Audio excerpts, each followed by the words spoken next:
Good evening, everybody. Please stand for the Pledge of Allegiance.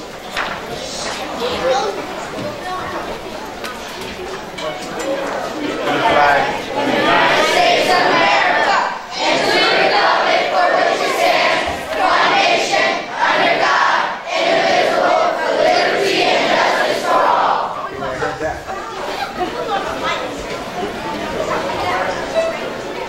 Roll call, please.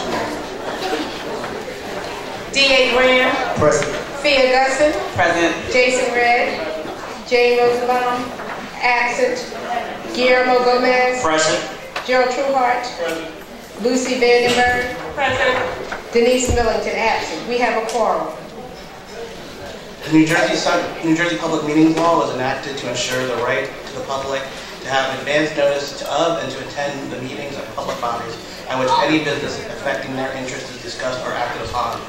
On the rules of this act, the Trenton Board of Education has caused notice of this meeting by publicizing the date, time, and place, therefore posted in the Central Services Building, 108 North Clinton Avenue, City Clerk's Office, City Hall, and the Times. Anyone whose name is on the mailing list should receive notice. So we're going to adopt the agenda, but before we're going to do that, we're going to pull K and EE off the finance agendas. So with that, do I have a motion? And we have an addendum. So Second. D.A. Graham. yes. Fia Gusson. Yes. Rosenbaum. Absent. Guillermo Gomez. Yes. Gerald Trueheart. Yes. Lucy Vandenberg. Yes. Denise Millington. Absent. Motion passed. So just to give a little bit of a background up here, I'm not the normal board president, I'm the vice president here. Unfortunately, we've had a loss in our Trenton Board of Education family. Miss Millington, the president of the Board of Education, her husband, passed away last evening, and I'd like to ask everybody to take a moment of silence, please, for Miss Millington.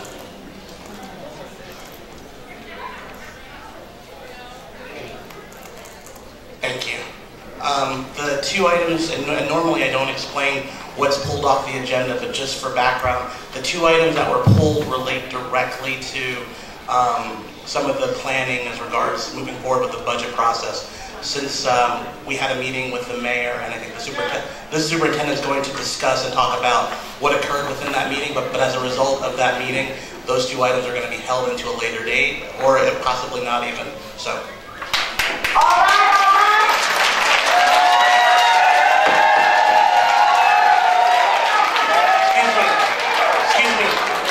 I appreciate everybody's enthusiasm. We have hundreds of speakers, which is great, but in order for us to get through this, we just have to just allow everybody to speak. So once again, the meeting that was held, we will be holding an additional meeting with our union presidents this week to look again one last time at the budget.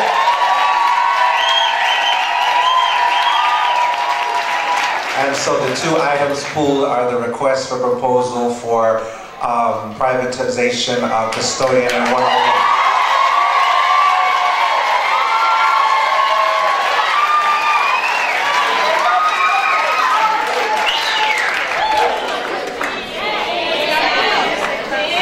And with that, the reason we're all here tonight, if you'll stand, Principal Alfonso Llano, Vice Principal Kim Page, are proud to present the Grant Elementary School's Music and Art Departments. Give them a big round of applause.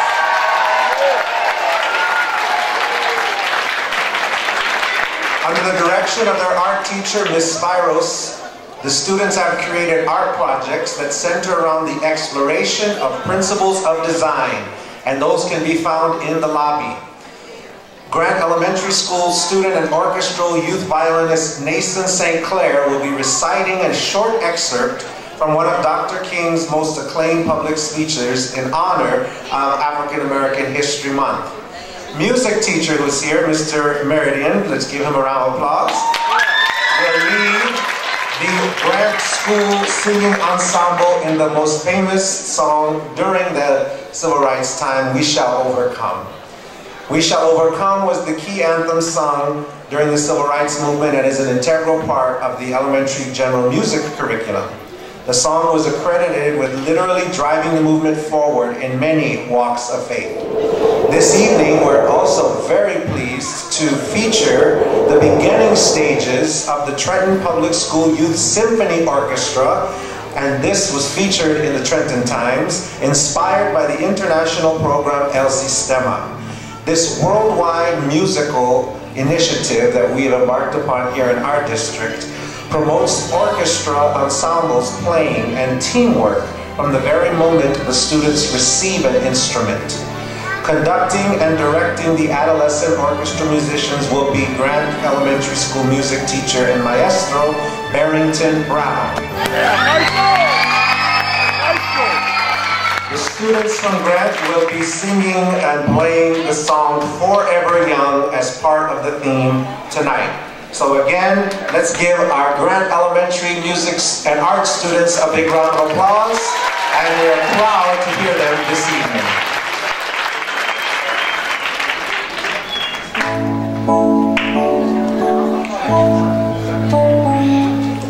Martin Luther King Jr. spoke out for peace and freedom. He believed in peaceful ways of protesting unfair treatment. Dr. King won awards for his actions and ideals about peace and equality for all people. On the third Monday of January, we celebrate the life of this very important leader. When we let freedom ring, when we let it ring from every village and every hamlet, from every state and every city, we will be able to speed up that day when everyone will be able to join hands and sing, "Free at last, free at last. Thank God Almighty, we are free at last."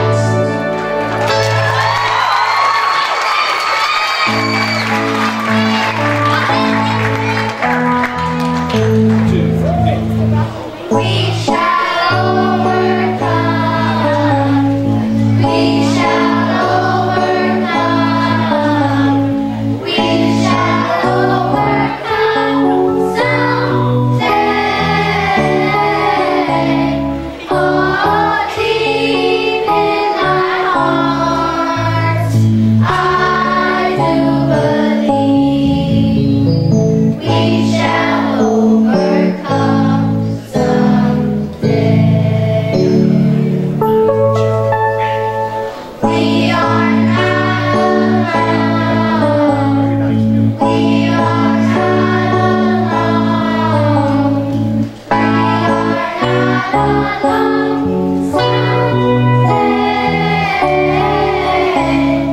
Oh, deep in my heart, I do believe we shall overcome someday.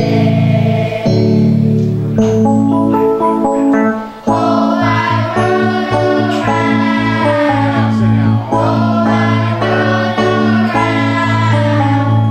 Oh, I run around someday.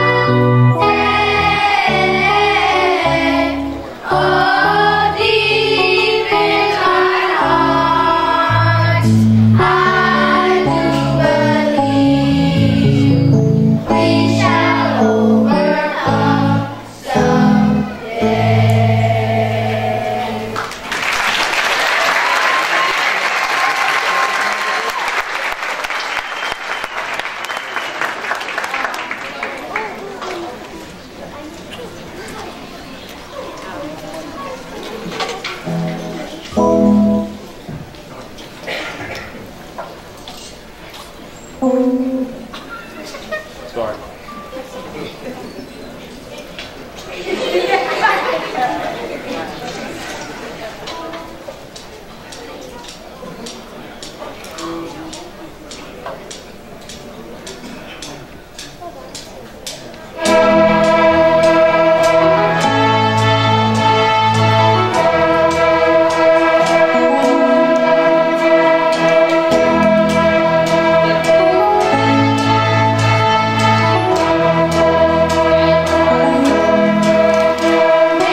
Elementary School.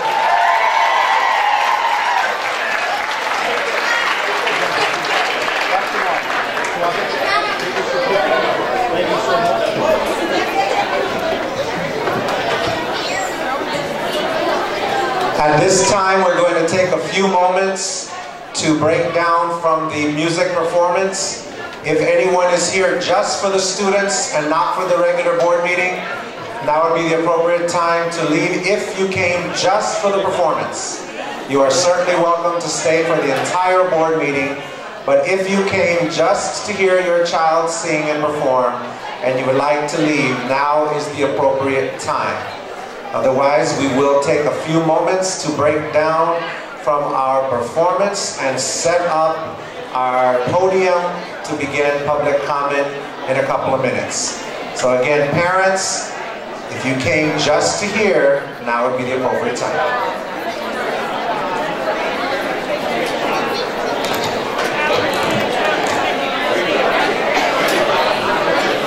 Roberto, can you help take these chairs?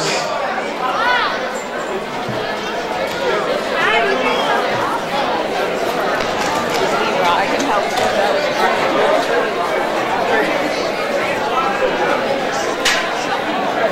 It's like Brody. I can get this up too. Are you happy, man? Yes, that was amazing, right? It was.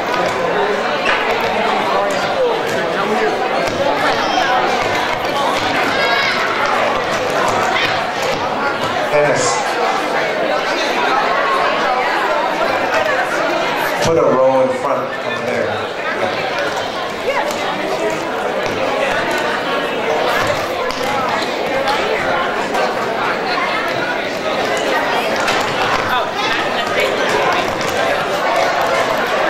We're setting a few chairs now in the front and the side, but we do need the middle aisle clear. Everyone in the middle aisle, in the doorways, or we cannot have the meeting. It's a fire hazard. If you want to come in onto the side or the front, you are welcome, but the doors in the middle aisle must be clear before we can continue the meeting.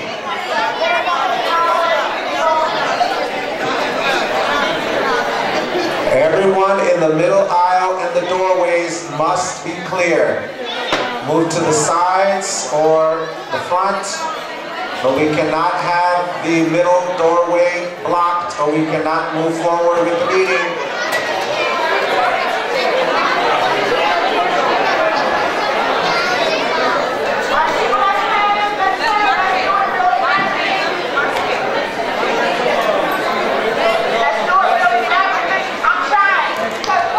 Maybe Janice can use your bullhorn, because we're not going to move. Just keep the... Let's open it up. Let's do it. Let's open it up. Let's open it up. Let's open it up so they can hear from us. Let's open up the hallway so they can hear from us. We know workers united will never be defeated. Workers united will never be defeated. Workers united will never be defeated. Workers united will never be defeated. Workers united will never be defeated. Workers united will never be defeated. Workers united will never be defeated. Workers united. Our first speaker is Tanisha Powell. Tanisha Powell.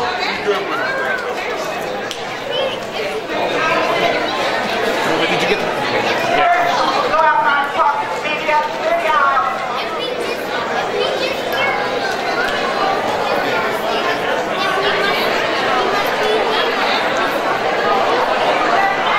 Excuse me. Make sure you push the top button so the red light comes on. There you go. Okay, everybody, let's give Miss Powell more in our attention. Excuse me, everybody. Excuse me. Let's quiet down. Let's quiet down. Let's quiet down. Go ahead, Miss Powell. Good evening. My name is Tanisha Powell, and I'm the president of the Trenton Business and Technical Association. With me is Kareem Warren, the vice president of Business and Technical Association. and Susan Nardi from NJEA. The original intent of Labor Day was to provide a holiday that would honor the social and economic achievement of American workers. Essentially, it was intended to be, and in many ways still remains, an annual national tribute to the contribution workers have made to the strength, prosperity, and well-being of our country. In Trenton, every day is Labor Day for our workers. This year, the rumors about people losing their jobs started before Christmas. That is what life is like when you work here in Trenton. Every year, we all work under the threat of extinction and unemployment. The rumors start about budget deficits, and we start to fear for our families who are dependent upon employment here in the city. For those who work or live in Trenton, it is not uncommon to hear, "Thank God for a job." This phrase is heard in line at a grocery store, the bank, or just having casual conversation at a gas station. Families fortunate enough to have working adults in the home celebrate with that phrase. Times are hard for our city, and our students feel the direct impact of every decision this board makes. We cannot continue to make claims of being for children or putting children first if we make choices that devastate their families.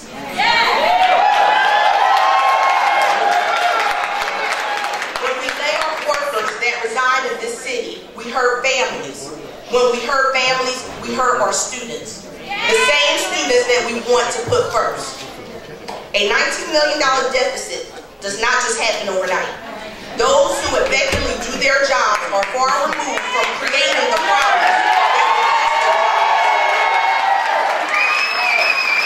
We witness this every year and live with that reality every day at the Trenton Public Schools. Now the lists are out, and people will say that they're sorry, but the costs are necessary, but the cuts are necessary. What I want to know is, where is the discussion on how we're going to turn this around? How are we going to keep Trenton children in our schools and not charter schools? What is the long-range plan to resolve this problem? We have no problem creating a Trenton School District reorganization plan multiple times during the year. Where is the plan to keep our students with us? Tough times call for tough decisions. A plan or two we hear often. These tough times call for courageous leadership. Please do not approve the budget or recommendations presented to you tonight. As a board member, an appointed position by the mayor.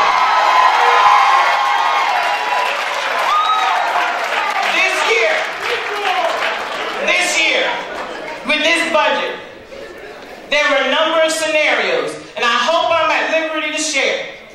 But at one point, it included privatizing child study team members. Did we fight it back? Yes, we did. We went to every avenue that we had to. And so I get a little message today from DOE. Oh, they said that they're not going to privatize child study anymore.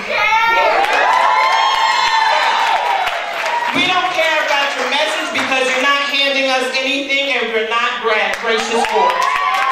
You have done nothing for us, and you continue to try to break the unions in Trenton Public Schools, and we say no. For the past 5 years, our custodians in this district have made the ultimate sacrifice. They have had a pay freeze for 5 years. In addition to that, they have had to put up with Public Law Chapter 78. And every time they turn around, we got a pay freeze and you taking more money out of my check. Well, what's going to be left for me to feed my family? There's nothing left for these men and women to give back to you tonight. There's nothing. Every employee in this district has had a diminishing paycheck, take-home check for the past 3 years.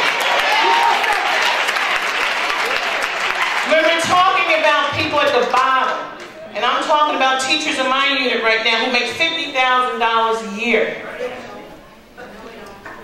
These teachers have to pay into their pension by law, right? They have to pay for tax, they pay for supplies. They have to pay their health benefits contributions. And some of them pay up to $1,000 a month just to pay back college loans. They can't afford to move out of their parents' homes, and they have gone to college for 4 years. We can't ask them to give anything back. They bring home, if they're lucky, $1,300 every 2 weeks. Twice a month. That's all they bring home. That's right. That's nothing. Teachers at the top are paying $400 to $500 a month towards health benefits. At the top of the guide, if we get a good contract, people at the top get a $1,000 raise. But next year alone, they'll be paying an additional $200 towards health benefits. What can they give you back? Are you telling them to let their mortgages go? What do you want them to do? Are you telling them not to pay the college tuition of students that their own children who they've raised and want to have a college education because they can't go out there and get college loans? So they have to pay it out of their paycheck. What is there to give back? I don't know what I can ask my members to do because we are all getting less and less every single year. We're public employees. We're public employees, and for years we have worked. We have fought, and we have struggled for that which we have. The labor movement gave us 8-hour work days. It allowed us to have some benefits. In the teaching profession, we don't make much. We don't make much. So the promise of a pension was given to us, and we're not going to give it back without a fight, and that message is to Governor Christie. We're not going to give it back. And we shouldn't ask these people. We should not ask a member among us. I don't care if it's TEA, TPA, TASA, TESA, the custodians. We should not threaten them with privatization and tell them, you will no longer have a paycheck. You will no longer have health benefits. You will no longer have a pension.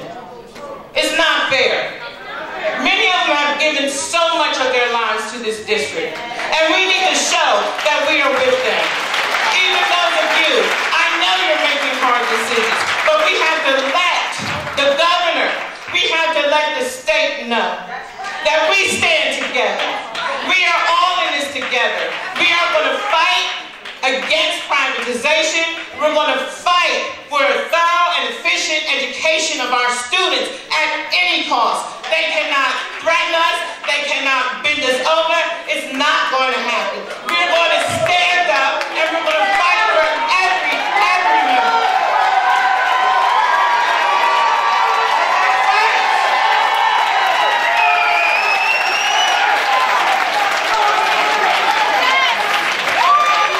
Board members,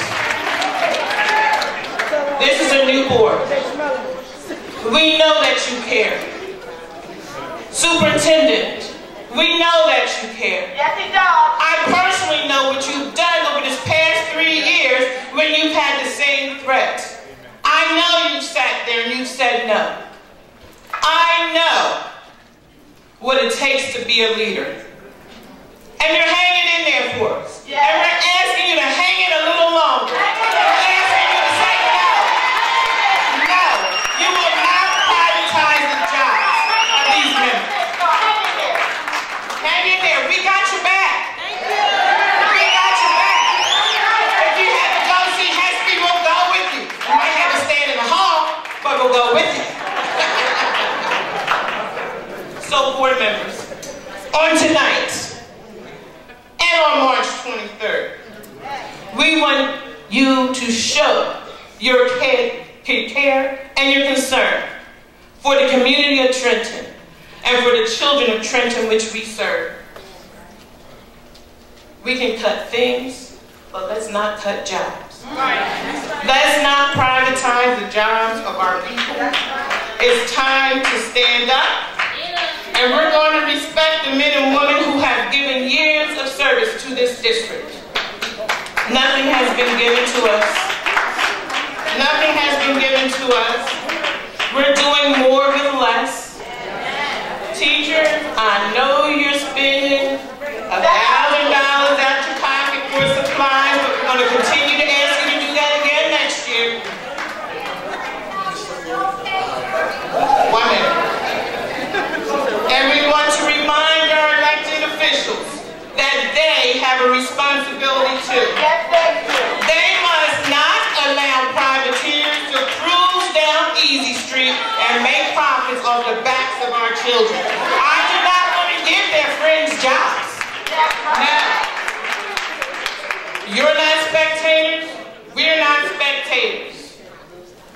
Whether you choose to be an active participant or sedentary observer, we are all part of this struggle. It's time for us to stand up against privatization.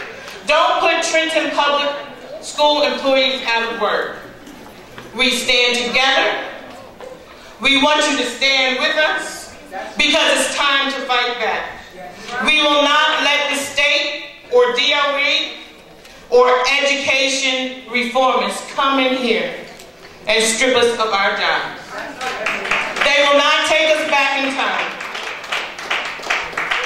So we're going to fight back. And the question again is, who sues who? Thank you.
Trenton, parents, and taxpayers. Please see me afterwards. But now I'm going to speak about the 15th legislative district, city of Trenton, those individuals who voted for Renaissance and the Urban Hope Act. They voted to bring private and charter schools into this city. Our own elected officials. And we're going to have to send a message to our assembly people and to our senator that they need to publicly go on the record tonight and stand up to Christie and DOE and tell them enough is enough. We elected you and we can unelect you. They have a responsibility to their constituents to protect public education, not to be opposed and against public education, have outsiders like the Norcross brothers in Camden come in, take over, and seize our schools. This will not happen here in the city of Trenton. We are not Camden, we are not North. So, if parents and taxpayers, you are willing to take a risk, you need to see me after this so I can direct you to an organization that will help you file a lawsuit against the city of Trenton to begin to make them pay their fair share for public education.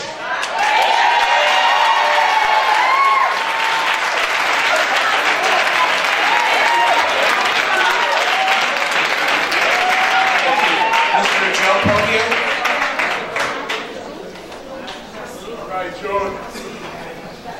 All right. All right, George.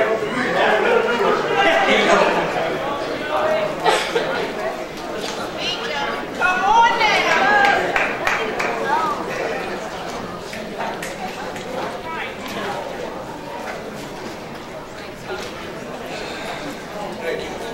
I'm Joseph Popio, shop steward for mechanics and laborers.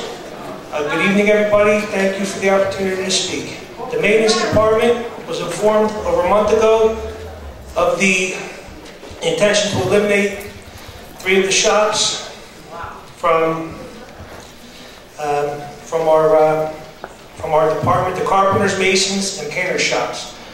These shops consist of 7 knowledgeable, dedicated, and hardworking craftsmen who are all accredited from their individual apprenticeship schools and are documented with the United States Department of Labor in their respective crafts. These are professionals.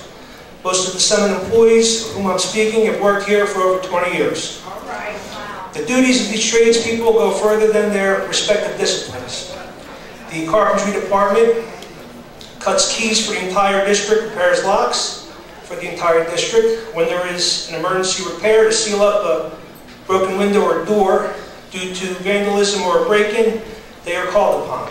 Our masonry department keeps 90 to 110-year-old plaster in repair, along with other trades on projects. If you look at the installation of modern water fountains at Dunn and Trenton High West, they look like they grew out of the wall because of their talent. Although they have always taken part in the snow removal, along with our laborers, for the past 3 storms, talking about just over the past week or so, they have headed the effort.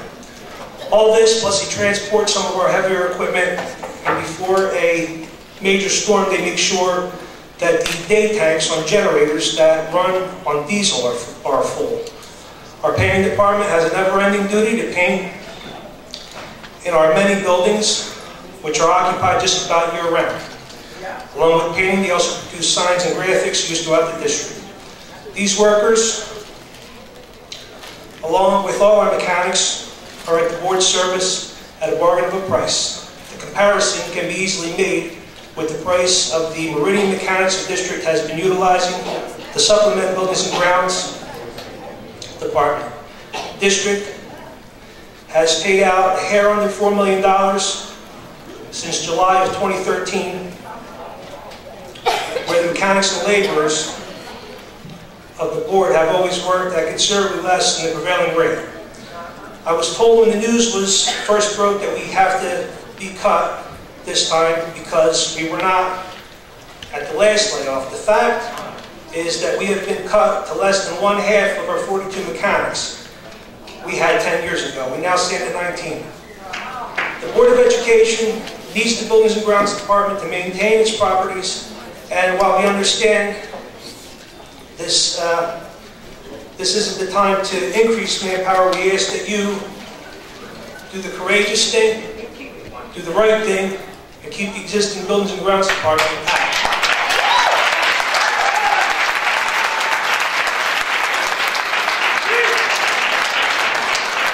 And guys, just one more thing. The fact of the matter is that throughout the district, teachers, custodian, everybody behind me, you have the varsity team in labor here. These are dedicated people. Let's do the right thing. Thank you very much.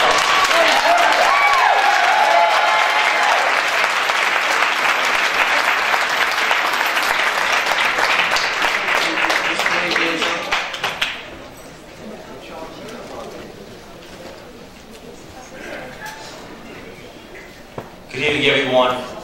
Mr. Superintendent, board members.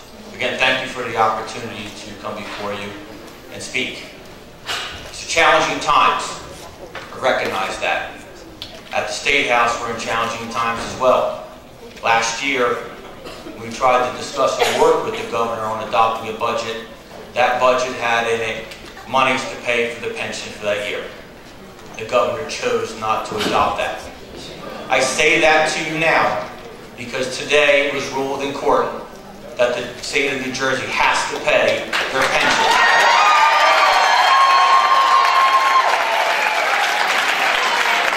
Tomorrow, I say that to you because tomorrow, newly elected Assemblywoman Liz Moyo, who is here representing the 15th Legislative District, taking over for Congresswoman Bonnie Watson-Coleman, will hear for the first time the budget address.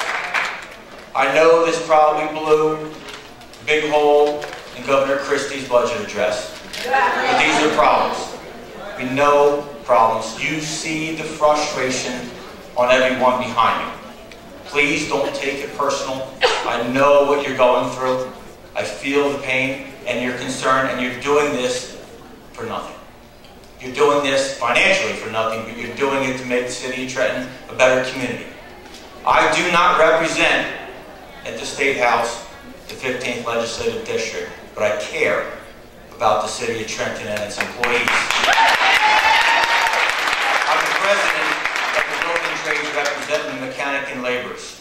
And as you heard from the heart, Joe Povio talk, who's been in this district forever, along with the employees, that the district has been downsized from 42 city employees down to 21. It does not mean that those jobs are gone, because the board administration had took it upon itself to fill in that gap with private contractor. There are 21 employees now that are doing similar jobs as existing employees, are making in excess of a billable to the district $20 an hour. So the district right now is spending in excess of $20 an hour for those 21 trained individuals to do the similar task. This is something that's a fact. This is something that's not bringing to your attention to create a problem. Yes, they are temporary. Yes, it's time and material for that contractor. But I'm saying no one does it better than the city employees that represent you. What I'm asking everyone, what I'm asking you to do, which has not been done, is sit down with the representatives on thinking of ways what we can do to ensure fill that gap in those costs. Because these employees that are behind me want to ensure their job is still there so they can provide for their families. New Jersey doesn't need another loss of more jobs. What Elizabeth and I, Assemblywoman, is willing to do is sit down and bring the problems that are here back to the State House so when we get the budget after tomorrow, when the budget becomes the legislature, we can work to ensure that financial resources come into the capital city. Because you're right, we do not want what's happening in Camden or Newark to happen here in Trenton. But they will. I am 100% against privatization. It does not work. I've been in the labor movement since 1986. So use us as a resource. Use us to bounce ideas off of. We will make time to come out and sit down with whomever and whenever to make sure that these jobs continue to stay here in the state.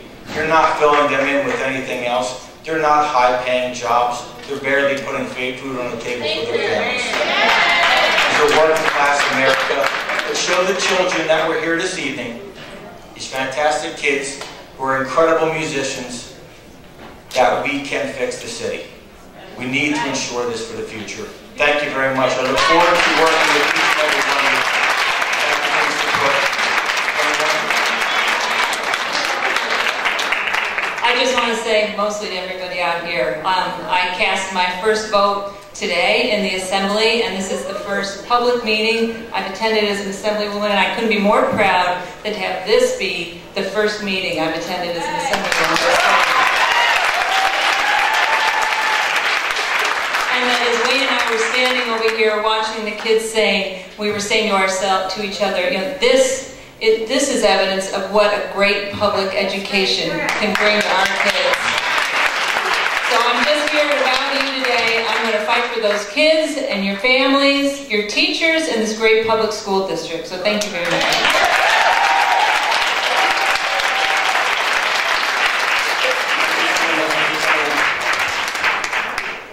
Dr. Danielle.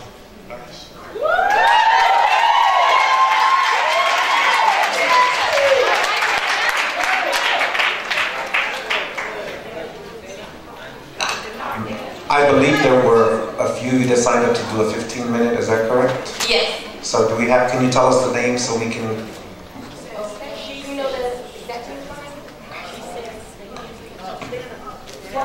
we want to make sure we have all the names checked off so we know. No problem. Raul Castillo, Zulimi Rodriguez, Nola Amuketti,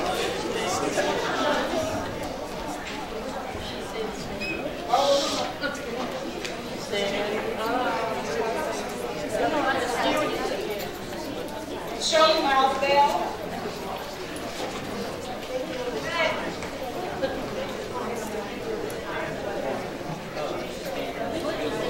It's okay? Okay, thank you. Okay, good evening, Superintendent Duran. You have 15 minutes. 15 minutes? Okay, no problem. Good evening, Mr. Red, fellow board members, and on behalf of Child Study, we send our condolences to President Millington and her family right now. So I wanted to talk today about the state of special education, and I'm grateful to be standing in front of a board that makes difficult decisions all the time and looks at the policies, proposals, and changes that have a direct impact on our students. And I want to talk a little bit about special education. And for those who may not know in the audience, special education means specifically designed instruction at no cost to the parents to meet the unique needs of a child with a disability. And when we talk about disabilities, we have 14 categories that a child can be eligible. I'm not going to go through all of them, but it could be autistic, cognitively impaired, emotionally disturbed, multiply disabled, specific learning disabled, and visually impaired. And then I want to take just a quick snapshot of what our students look like compared to the U.S. population. So on the left is an estimate of the current demographic information on the classification of our students. And if you compare them to the U.S. statistics, you'll see that Trenton's population consists of a more vulnerable and at-risk population, such as a multiply disabled child. And that represents about 26% of our population here. And for those who may not know, a child that's multiply disabled most likely has severe cognitive impairment and physical impairment. So they'll need a lot of support. And in terms of Trenton, 1 out of 5 of our students, that's about 20%, receive special education and related services compared to the 19% national average. And we know that there's an overrepresentation of African American children in special education. They are 2.86 times more likely to receive services for cognitive impairment and 2.28 times more likely to receive services for emotional disturbance. And by virtue of being in a district that is primarily African American and Latino, these are the dismal and harsh facts that we face and try to combat every day. And then when we look at our kids, why are they especially vulnerable? They're at a greater risk for incarceration, blunted employment, lower life expectancy, and dire health statistics. And I just wanted to show you a little short clip about what happens to some of our students.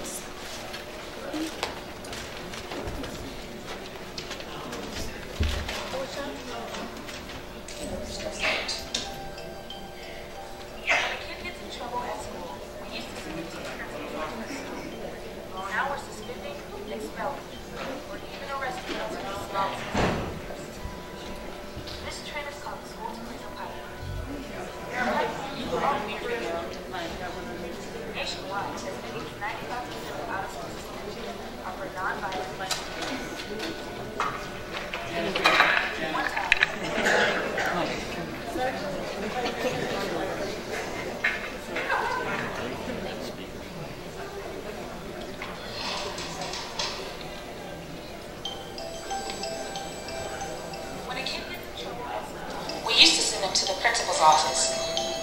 Now we're suspending, expelling, or even arresting kids for the smallest misbehaviors. This trend is called the school-to-prison pipeline. There are pipe infractions. You're telling them one thing: you are a problem. Suspending or expelling a kid increases his or her chance to drop out of high school. And we know high school dropouts are 3.5 times more likely than high school graduates to be arrested in their lifetime. Sending a kid to juvenile detention center also makes crime more likely in their future. Kids who are incarcerated are 67% more likely to be back in jail by the age of 25 than similar kids who didn't go to prison. And this zero tolerance policy doesn't apply to everyone equally. In Wade County, North Carolina, which has one of the largest school-to-prison pipelines, 40% of black kids caught with cell phones were suspended, while only 17% of white kids were suspended for the same thing. Though blacks and Latinos make up only 29% of public school students, they make up 70% of students involved in in-school arrests or who are referred to law enforcement.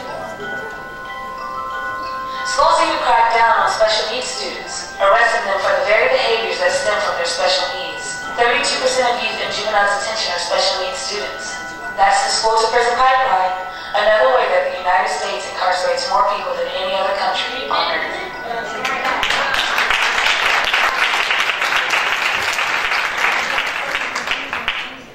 Okay, and I believe, Dr. Graham, I know that through some of your research, you know these stats very well. And according to a conservative estimate, approximately 1/3 of incarcerated youth, as you saw, have a disability. And they're twice as likely to receive an out-of-school suspension. And when we talk about our students of color, 1 out of 4 boys of color, and nearly 1 out of 5 girls with disabilities receive an out-of-school suspension. And although they represent 25% of students arrested, they only represent 12% of the overall student population. And I just want to talk a little bit about the ramifications of these major cuts and how they impact our students. So if we eliminate the readily available child study team staff that actively works to prevent suspensions, and then we subsequently eliminate the intervention and ISS staff that intervenes with the suspension, then we strip away both the prevention and intervention, and there won't be a pipeline. So in that case, we can start taking our kids from the womb and placing them in a cell, essentially. And I know Ms. Millington isn't here, but she's knowledgeable, and any of you are knowledgeable of special education. We know what it takes for one student to be supported. And if you look and think about this student I read, consider, a happy, confident, mostly disabled child, we know the support staff it takes.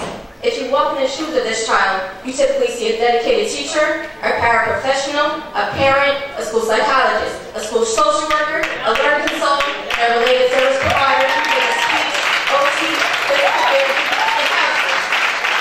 So we have no other option than to have a team of individuals working together to help our students succeed.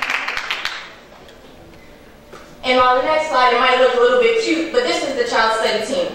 And the work barriers that we address every day is not cute. And we try to work collaboratively to make sure that we make the most informed decisions to support our kids.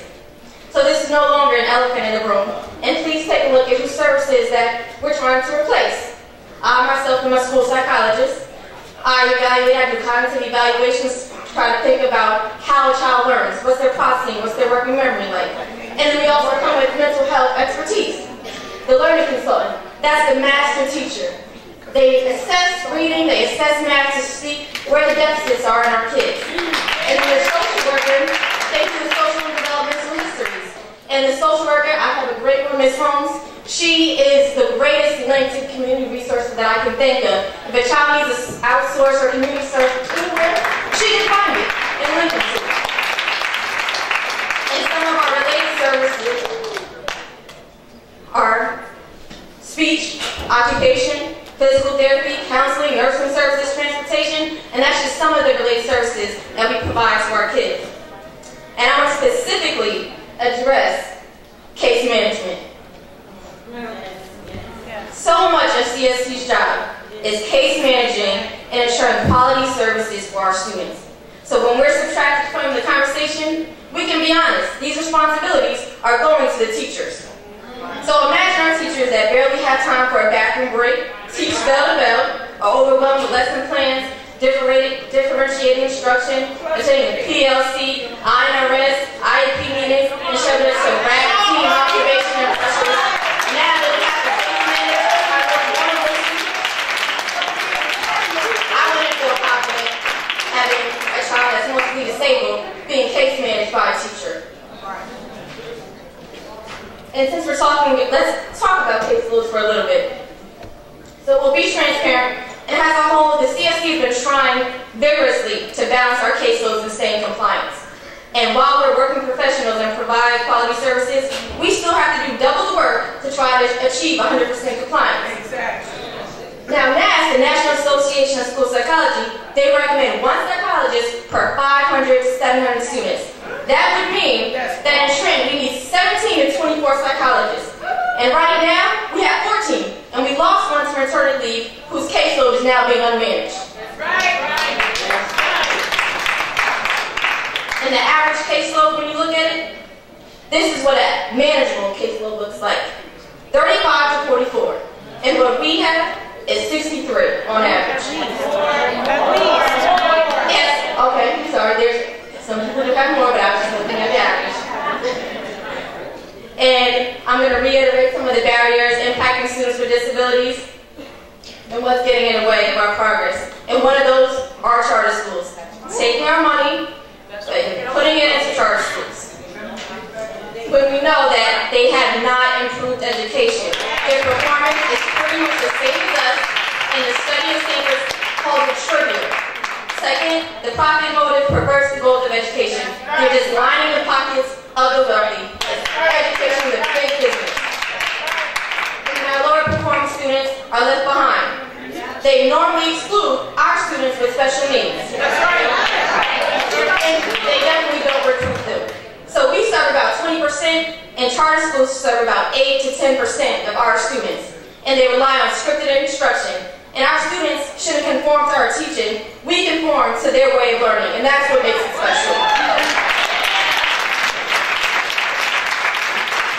And the next thing that directly impacts me is privatization. And I want to say one thing first. It's not legal.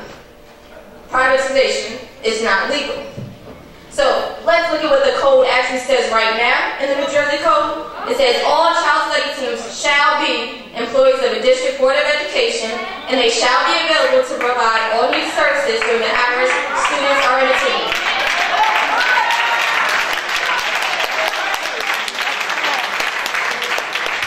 The proposed amendment, which is not adopted, says that school districts are allowed to contract for additional services for child study team members when needed to supplement, not replace, supplement, not replace existing child study teams.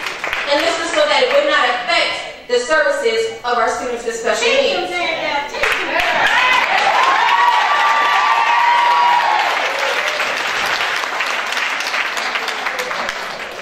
And why should we go on and continue? Why are we better than privatization? 1 ounce of prevention, we know, works way more than a pound of intervention. We are there at the table before these children get classified. We provide strategies, we sit at INRS, because we know that not every child needs to be classified. We're ready, available to the school staff. In fact, many of the administrators and staff and teachers have our personal cell phone numbers. And when we call, About 20 minutes later, we're there to help out with a problem. And then I don't know, we have this crazy illusion that privatization is cheaper than actually employing your public employees. So when we attempt to pay less, we get less. Now with privatization, do you get IEPs? You might. Do you get evaluations? Yes. Do you get increased classified students? Absolutely. Do you get increase in lawsuits? Absolutely. Lowball pricing to secure a contract and then added cost layers? Absolutely. And the deception of case management. But with a child study team member, getting a little bit hot.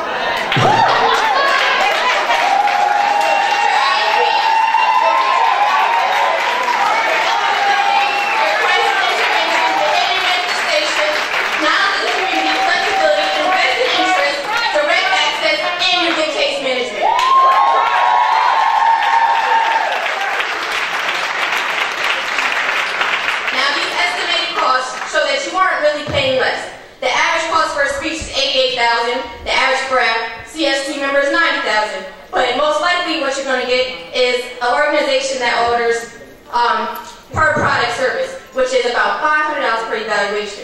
Your average psychologist receives $81,000. And I'll put a plug in, I'm on the lower scale of that, so you really do get your money's worth. And the average CST member is $91,000. So when you talk about the per product service, you will get a projected cost of $1.2 million for evaluations in terms of what we did last year. And then for next year, they're going to accept all the referrals. So your estimated cost will be $2.9 million for evaluations only. And that is a sliver of what you do. And what you don't see, and you don't see our faces frequently because we're overwhelmed, but we are a community and we give back to the community. We have students writing notes and things. We support our community. We give away Thanksgiving baskets. We support our project teach. And we give contributions and collaborate with the counselors to give back to the homeless. So where do we go from here? This entire presentation would have no purpose if we don't think about what we can do right now. And here's what we can do. We can change the perception of Trenton. There's so much good that goes unnoticed. We need to stop doing and expecting our schools to fail. And in terms of my colleagues, there's a lot of expertise. People have written articles, books. They're pillars in the community, and they teach classes. We need to build our own programs here. We send 1 out of 4 students out of district. If we make a plan, a real plan to bring them back, just 10% to save $3.1 billion. And then if we give child study teams the 15-manual manual, we can get a process for students to bring in more reimbursement. So I'm going to end with a quote from Thurgood Marshall. It says, none of us got where we are solely by pulling ourselves up our bootstraps. We got it because somebody, a parent, a teacher, I'll say a child study team member, or a board member, helped, bent down, and helped us pick up our boots. The truth is, I'm not asking, the children aren't asking for you to pull up their boots, we're asking for you not to let ill-informed decisions throw the boot across the room.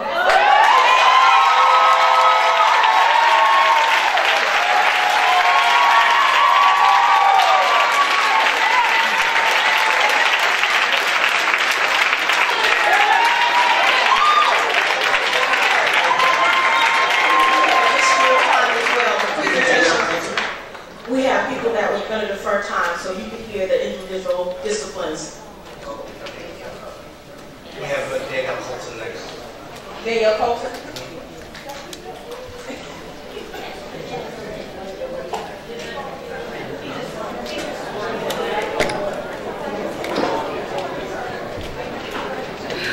Hello and good evening. My name is Danielle Colton. I am a parent of a child within Kilmer Middle School who is in special education. I have heard a lot of the people,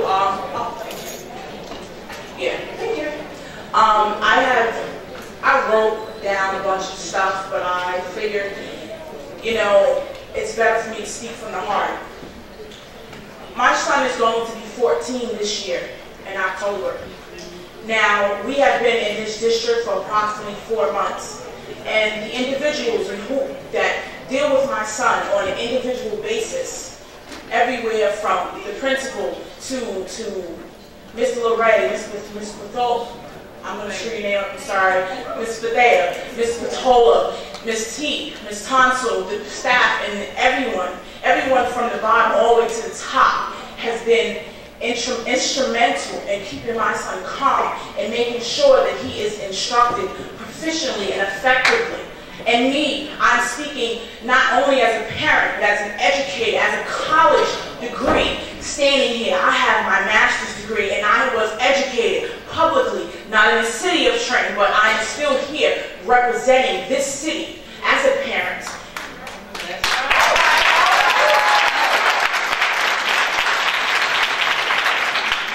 Now, I could absolutely take my child and leave the city, but I don't want to do something like that to my child, number one. And I feel as though you can't, that when things are down, you just can't get up and leave, because if that was the case, we'd all get up and leave, and we'd all be traveling with backpacks and an apple and a little, forget what it is, handkerchiefs, and we'd be on our way. We all would be travelers. We all would never be complacent.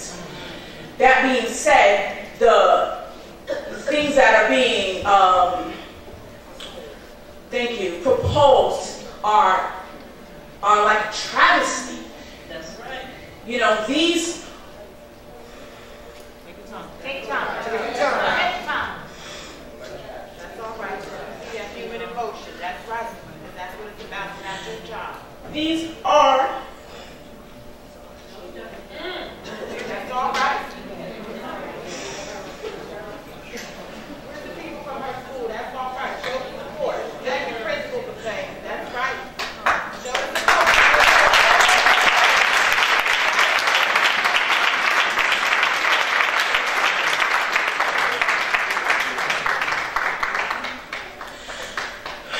That's right. It'll be all right.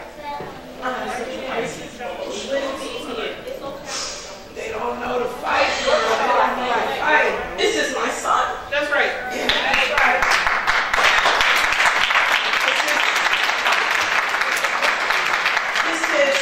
My son. And my son is one of many. My son was diagnosed with a disability years ago.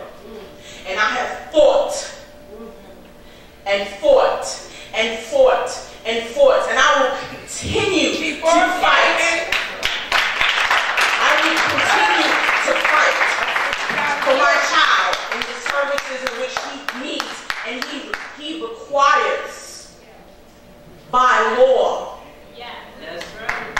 Speaking from a graduate of St. John's Law School, I have not a near problem with suing the city of Trenton.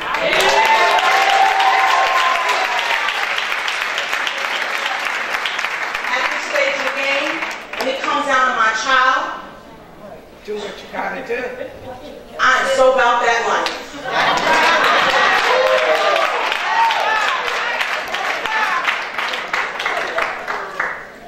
This issue, right at this moment, my son and my boyfriend are waiting to celebrate my birthday, which is today. But I felt this issue was much more important than the day I could celebrate tomorrow or the following day. I ask you, I beg you, to keep the people that know my child, that catch my child, doing silly things and doing things that he has no business doing. 15 seconds. Keep them. Strangers, I don't want strangers off the street to educate my child. I want the people that know my child and know what he's about and know how to address him. Please vote no. Thank you.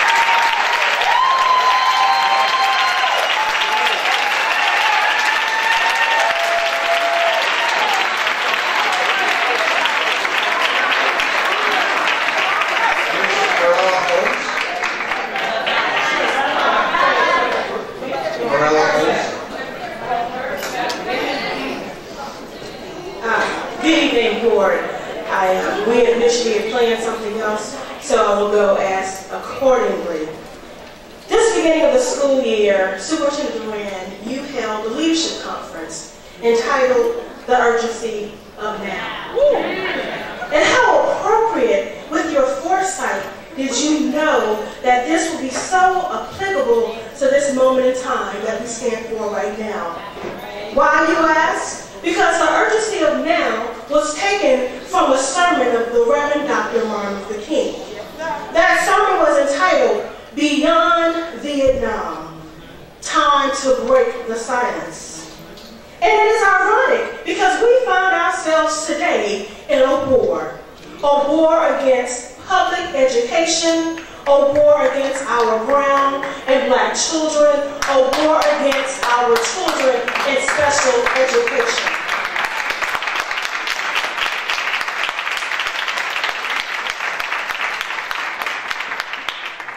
And although Dr. King's sermon was initially about encouraging clergy to stand up and be the leaders in the community, I stand before you and ask you to be the leaders of this community and break the silence.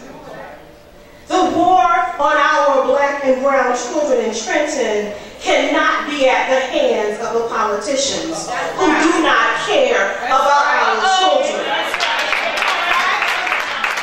Politicians who have power but no compassion. Politicians who have might but no morality. Politicians who have strength but no insight to what it means to be a child in Trenton public school systems. So yes, Superintendent Duran, the urgency is of now. In the Child Study Team Department, we have had over 8 directors in 8 years. Yes, the urgency is now for us to have competent and capable leadership.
name is Loretta. I come before you tonight because this issue is so important to me. After coming out of major surgery, you would have thought Zorro was my surgeon. But I felt that it was important for me to be here tonight to represent my colleagues and all the other presidents to let you know how important this fight is. But you don't have to take this fight by yourself. We're willing to be here and help you and fight with you. We're going to fight to the very end. Tonight, I am joined by many of my members and parents of the Trenton School Board's students. Look around the room. I wanted you to see their faces. They are not just school employees. They are your neighbors, members of your congregation, lodges, customers at your businesses, your former classmates, your friends, and family. Most of them were born here, went to school here, raised families here, and we made a choice to stay here in Trenton to give back to the community. We have dedicated our careers and lives to the children of Trenton. We make sure they come to school ready to learn and then guide them to success while they are in our care. After school, we watch out for them at the Boys and Girls Clubs, in our churches, in our after-school activities, and in our neighborhoods. And off the clock, while we are some of the lowest paid employees of the school district, we are also some of the highest value employees because we are linked to the community. We pride ourselves on a collaboration approach. We've all taken on behalf of our students throughout the years. We work together with our school board, our administrators, our teachers, our parents, the laborers, the custodians, the principals, and even daily to ensure that the needs of our students are met. I guess that's why we are so infuriated and salted about the proposal to fire 84 paraprofessionals. The truth is that the members of the Trenton Paraprofessionals Association are committed to the children of this school district. We work here, most of us live here, and even send our children and grandchildren to school here. We care about our students and we strive to give them the best each and every day. The truth is that we are also taxpayers. And just like the rest of you, we have taken a financial hit, year after year after year. We spend our own money on supplies. We're trying to do more with less, but we make these sacrifices because we don't want our students to miss out. The truth is that the school district privatized one-on-one aides prior to this school year. And I thank you. I thank you from the bottom of my heart, Superintendent Durant, for working with me to bring them back to our unit. Throughout the time this company was under contract, their bills to the district quadrupled to over $1 million from 2012-13 school year to 2013-14 school year. That's why last year, you and I came together. We worked together to significant salary cuts, concessions for one-on-one paraprofessionals and our members to be recalled to replace the privatization service for this school year. Ms. Rosenbaum, I know that you and I have had many conversations about privatization. A number of times you have repeatedly said and shared that privatization does not work. We now have experienced that fact. I worked for a whole year bringing you pictures, movies, all kinds of telephone conversations and everything from that company to let you know that they weren't in the best interest of our children.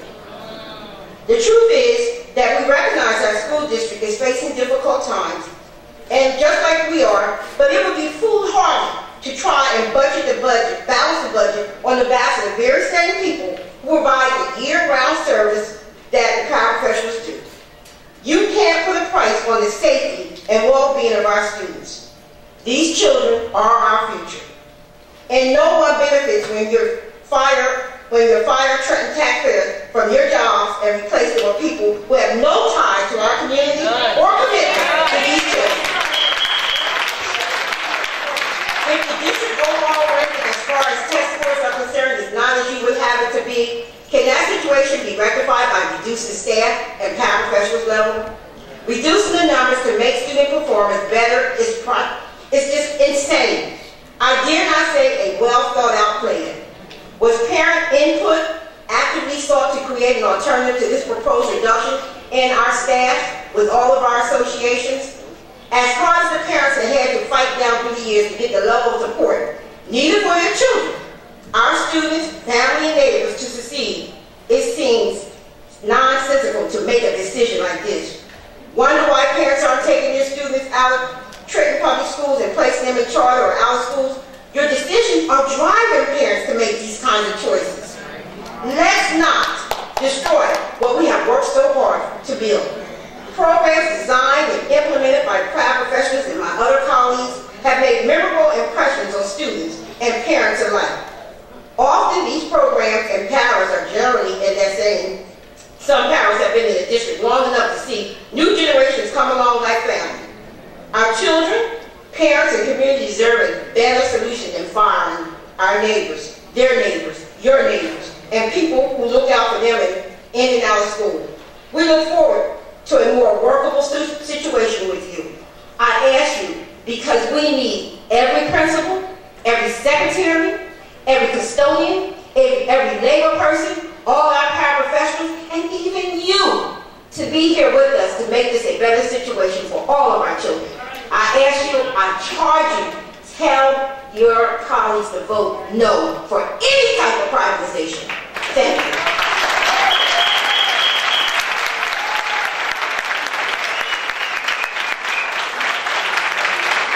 I want you to keep this in mind.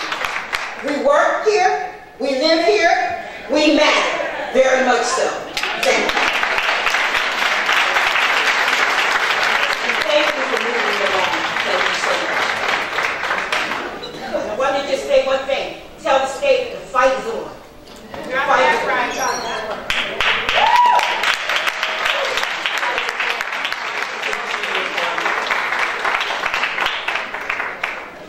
Dolores Snow. Dolores Snow.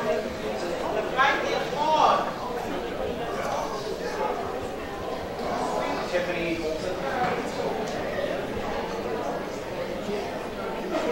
Darlene McKnight.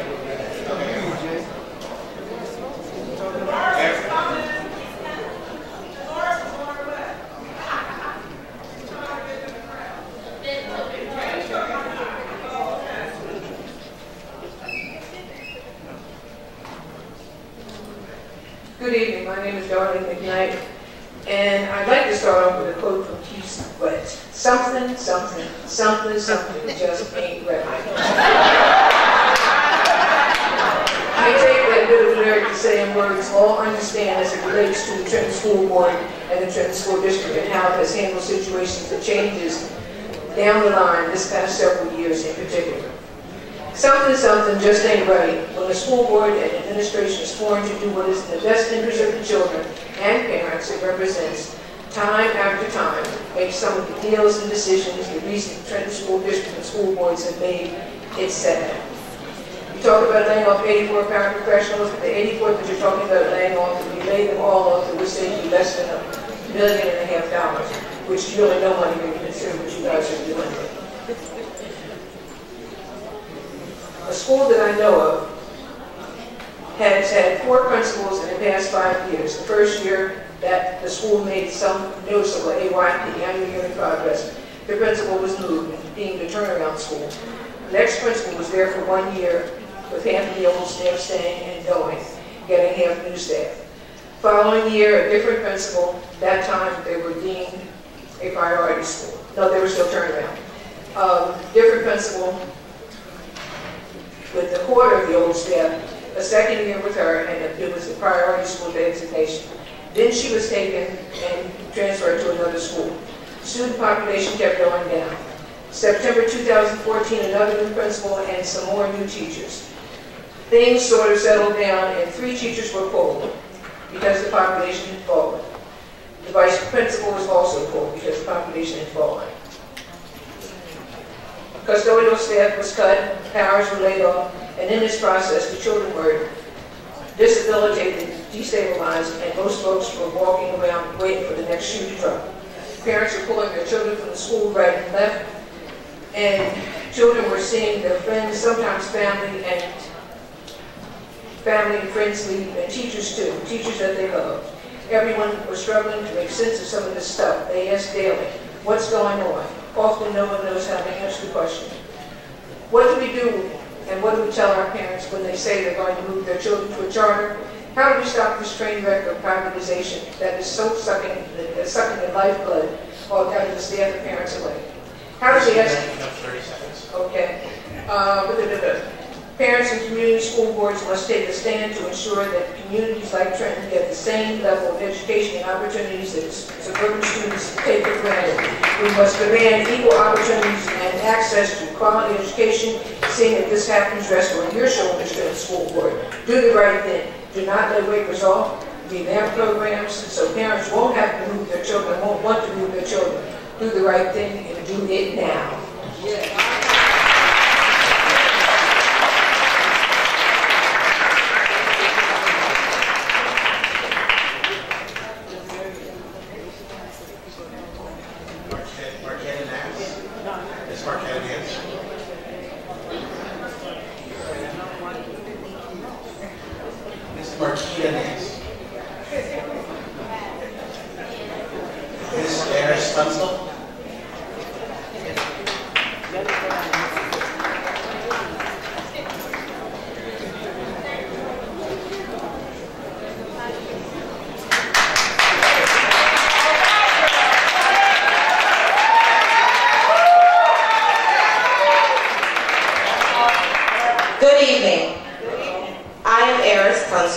Vice President of the Trenton Paraprofessional Association.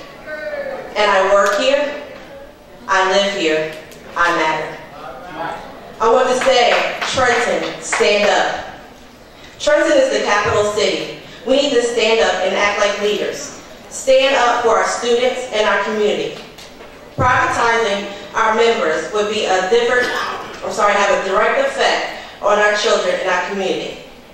Majority of the paraprofessionals live here, and I want to back that up. Paraprofessionals and parent liaisons live here in Trenton and are taxpayers that contribute to the economy of our city. When the school district fired 101 aides and brought in a private company 2 years ago, it was a catastrophe. Trenton residents lost their jobs, and outsiders with no stake in the city tried to fill those shoes, but they weren't successful. I have seen 101s employed by Source for Teachers and their sister company, Mission, literally come in for 30 minutes to an hour and walk out and say, I can't do this. How do you do it? We do it with loyalty, teamwork, and dedication. You think you're saving money, but at what cost? Is it worth to hurt our community, the families, and the children of Trenton? Sacrifice the kids. As board members, you were appointed to represent the interests of our students and our communities, not to say yes to a budget that will have a negative effect on this town for years to come. I'm not here to point the blame, but to encourage all parties, board members, leadership team, unions, and the members of the community to say no to strangers in our school. Make a positive brand for the Trenton Public School District and keep the people who really know our students and are invested in our city working. As I said at the convocation, we are smart alone, but we are brilliant together. So let's stand up together and take a stance. Paraprofessionals live here, we work here, we matter. Keep Trenton working. Thank you.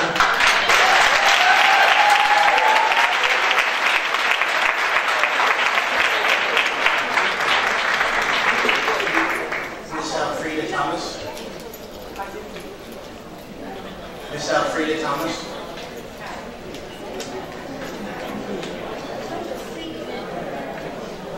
Miss Nola.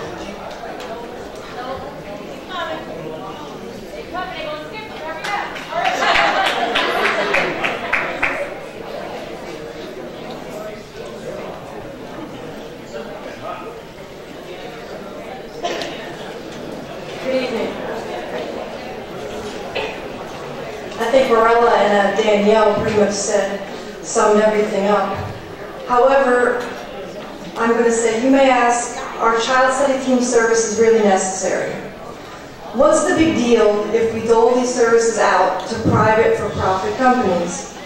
I'd like to share with you an excerpt from a letter that one of our students with disabilities, who I will call G, from the cognitively impaired class, wrote to her case manager in June as she graduated to high school. Her words and sentiments illustrate the need for district-employed child study teams better than any facts or figures ever could.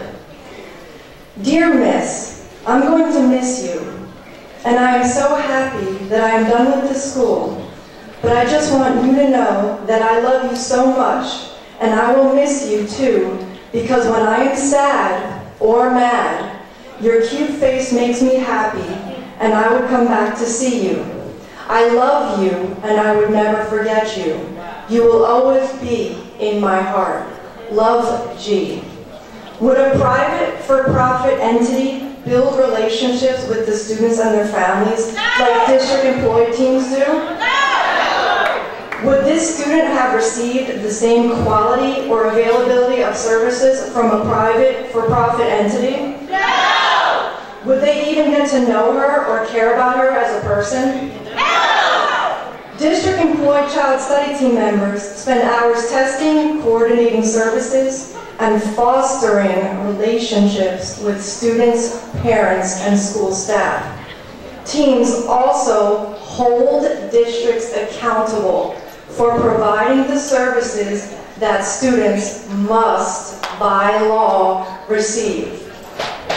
Would a private, for-profit company provide the same scope and quality of services? No! I understand that we're all looking for ways to save money, but according to all of the official Trenton Public School letterhead and the website, the district motto is, "Children come first." Are these just empty words? Are you prepared to balance the budget on the backs of our most vulnerable and needy students?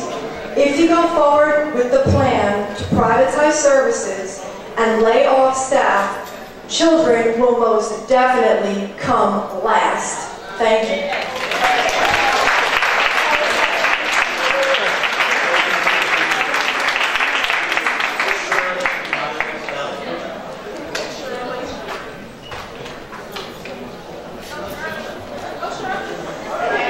Good evening, I'm Shirley Miles Bell, a learning consultant on the Child Study team.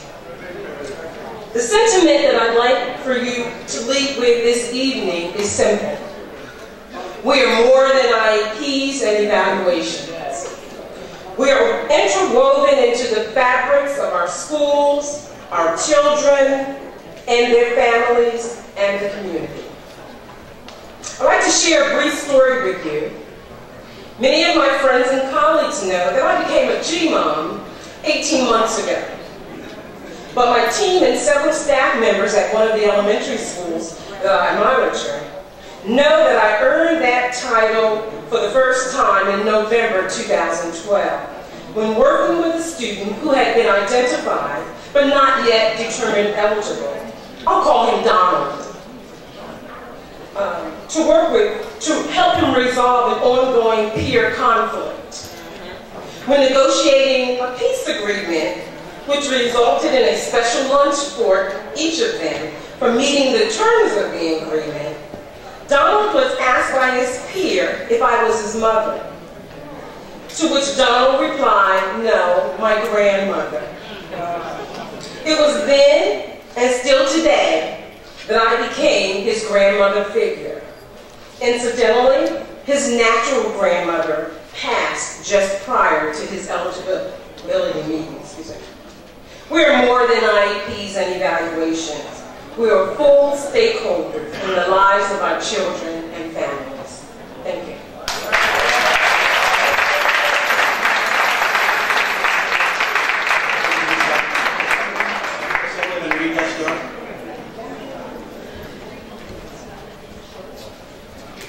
Thank you, Jay, members of the board and Teachers Association. Mr. Chair, as a resident and a taxpayer of the city of Trenton, I just want to know that I don't want any of my tax dollars going towards privatization of services.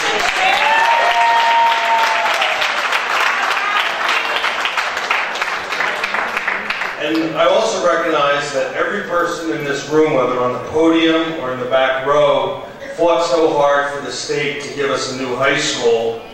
And with a new mayor and a great council, we want to go forward and not backward.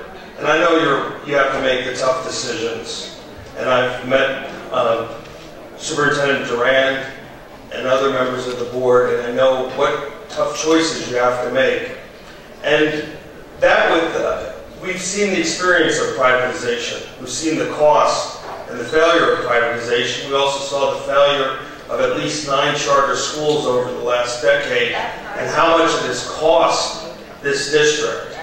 And we realized when we're losing millions of dollars, it's because we're losing a brain drain from our school system into charter schools that are in unchartered territory that aren't doing any better than our public schools.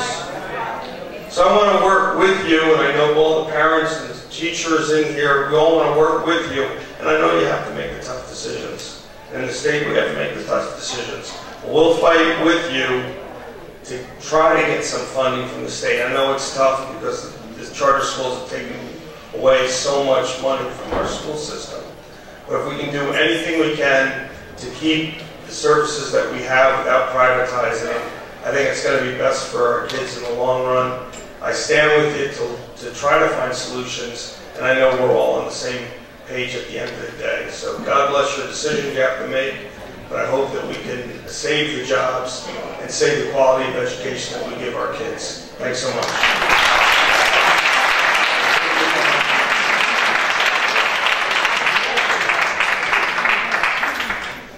Paul Ash.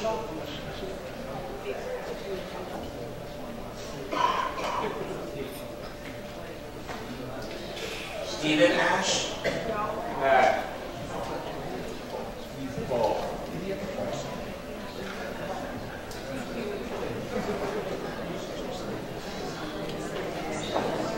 Ernest Perez.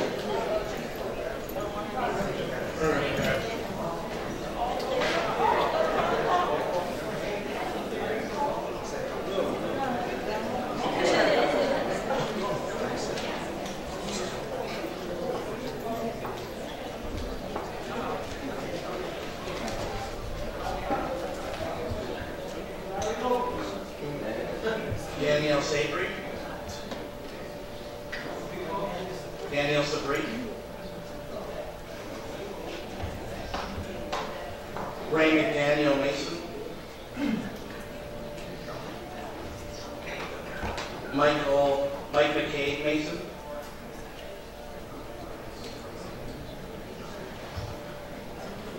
Melissa Key.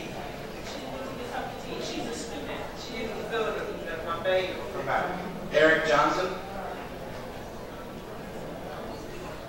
Monifa Harrison.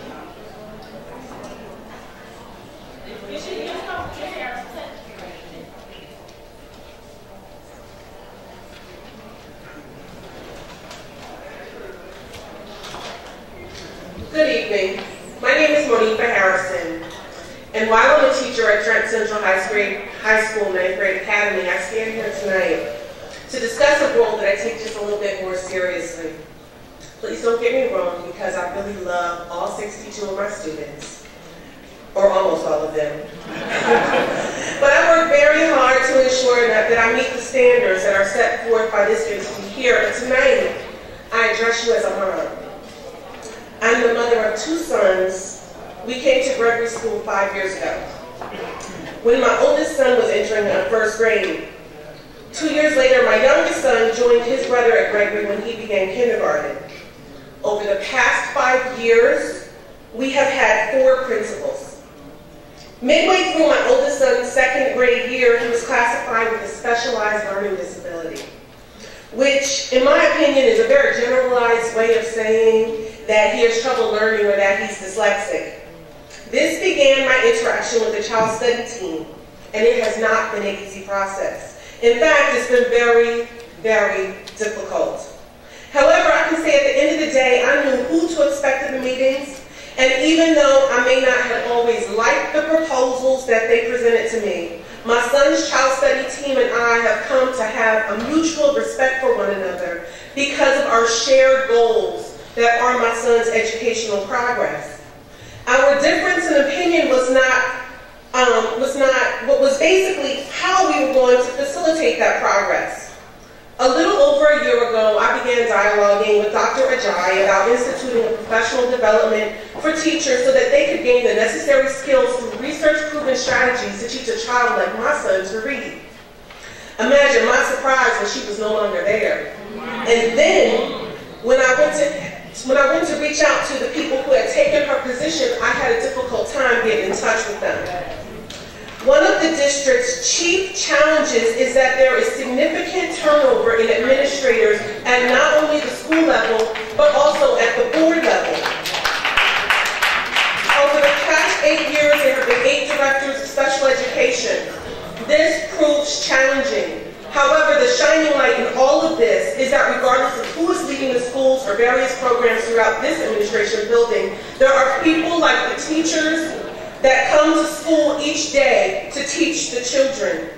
The members of the child study team whose chief responsibility it is to serve as a bridge from the classroom to the services that are available for various learning styles and challenges continue to come to work each day. Moreover, they understand the history and specific needs of those students who struggle like my son, and they do their jobs in accordance with the laws of the state of New Jersey, regardless of who the director is this year. For a little over 3 years, I taught college-level developmental writing in prison. I was often surprised when one of my students would come up to me at the end of class and apologetically mention that he had been in special education classes for most of his life. This was the moment that I realized that the school-to-prison pipeline is not a conspiracy theory, but it's very real. In order for students to be properly educated, there must be real leadership that is able to institute proven pedagogical tactics so that our students are able to learn to develop strategies that address their learning challenges as opposed to being taught the same way that has not worked before, but just slower. I agree that there are challenges within the special education department that must be addressed. However, these issues must be addressed at the administrative level and not by eliminating the entire child study team. The problem here is with the vision, not with those who implement the vision. The proposal to privatize the child study team is one that should be reconsidered because I am fearful of who will fall between the cracks when not only the administration is in flux, but also the staff is in flux.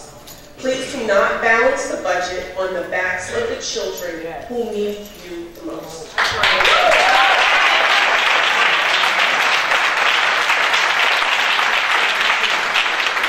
Thank you. Ms. Crystal Smith. Crystal Smith. Councilwoman Verlina Reynolds Jackson.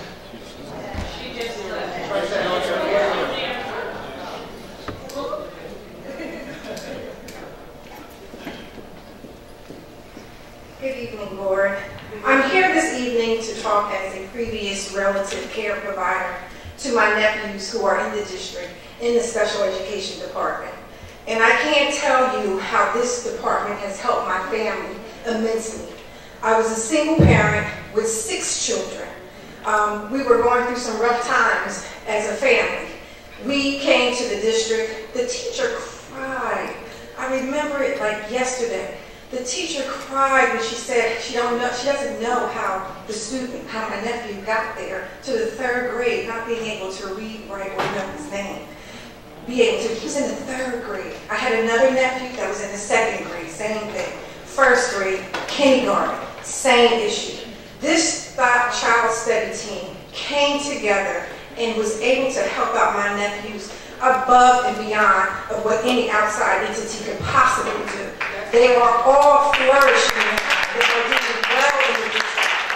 An outside organization would not do that. They could not provide the supportive services. So I implore you to please look at other strategic ways that we can do this. And I understand the budgeting process, and it's not something that is done overnight, and we do have to plan. And I've heard it here this evening, and I know you have too.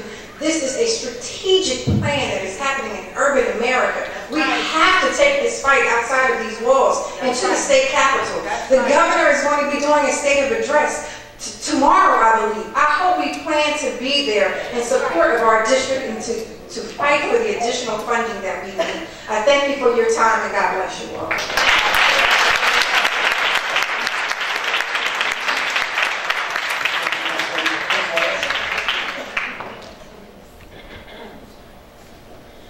Good evening. My name is Christine Holmes, President of the New Jersey Association of Learning Consultants. I am here representing the Learning Consultants in New Jersey to express our outrage at the proposed cuts by the Board of Education. Such a massive reduction in essential staff and the proposed privatization of special and child study team services is contrary to our mission. Our mission to advocate for all children, to realize their full potential, and promote educational services as provided by New Jersey Learning Consultants for children and family. District-employed learning consultants deliver educational diagnostic services, program recommendations, and case management to all school staff with an understanding of the unique characteristics of each school and community. Decreasing the availability of comprehensive services not only seriously hurts children, but also impacts the parents, teachers, administrators, and the other school professionals who rely on their school's child study team to be readily available and well-informed on district programs appropriate for children with disabilities. A privatized practitioner will have a conflict of interest in being able to advocate for a child and their family. On behalf of the Learning Consultants in New Jersey, I implore you to advocate for the best interests of all children. Thank you.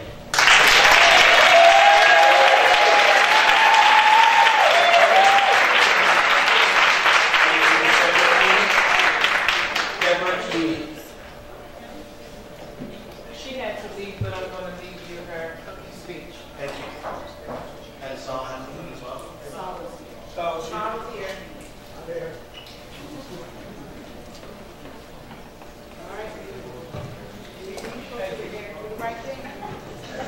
Good evening. My name is Saul Heckelman. I'm a past president of the New Jersey Association of School Psychologists.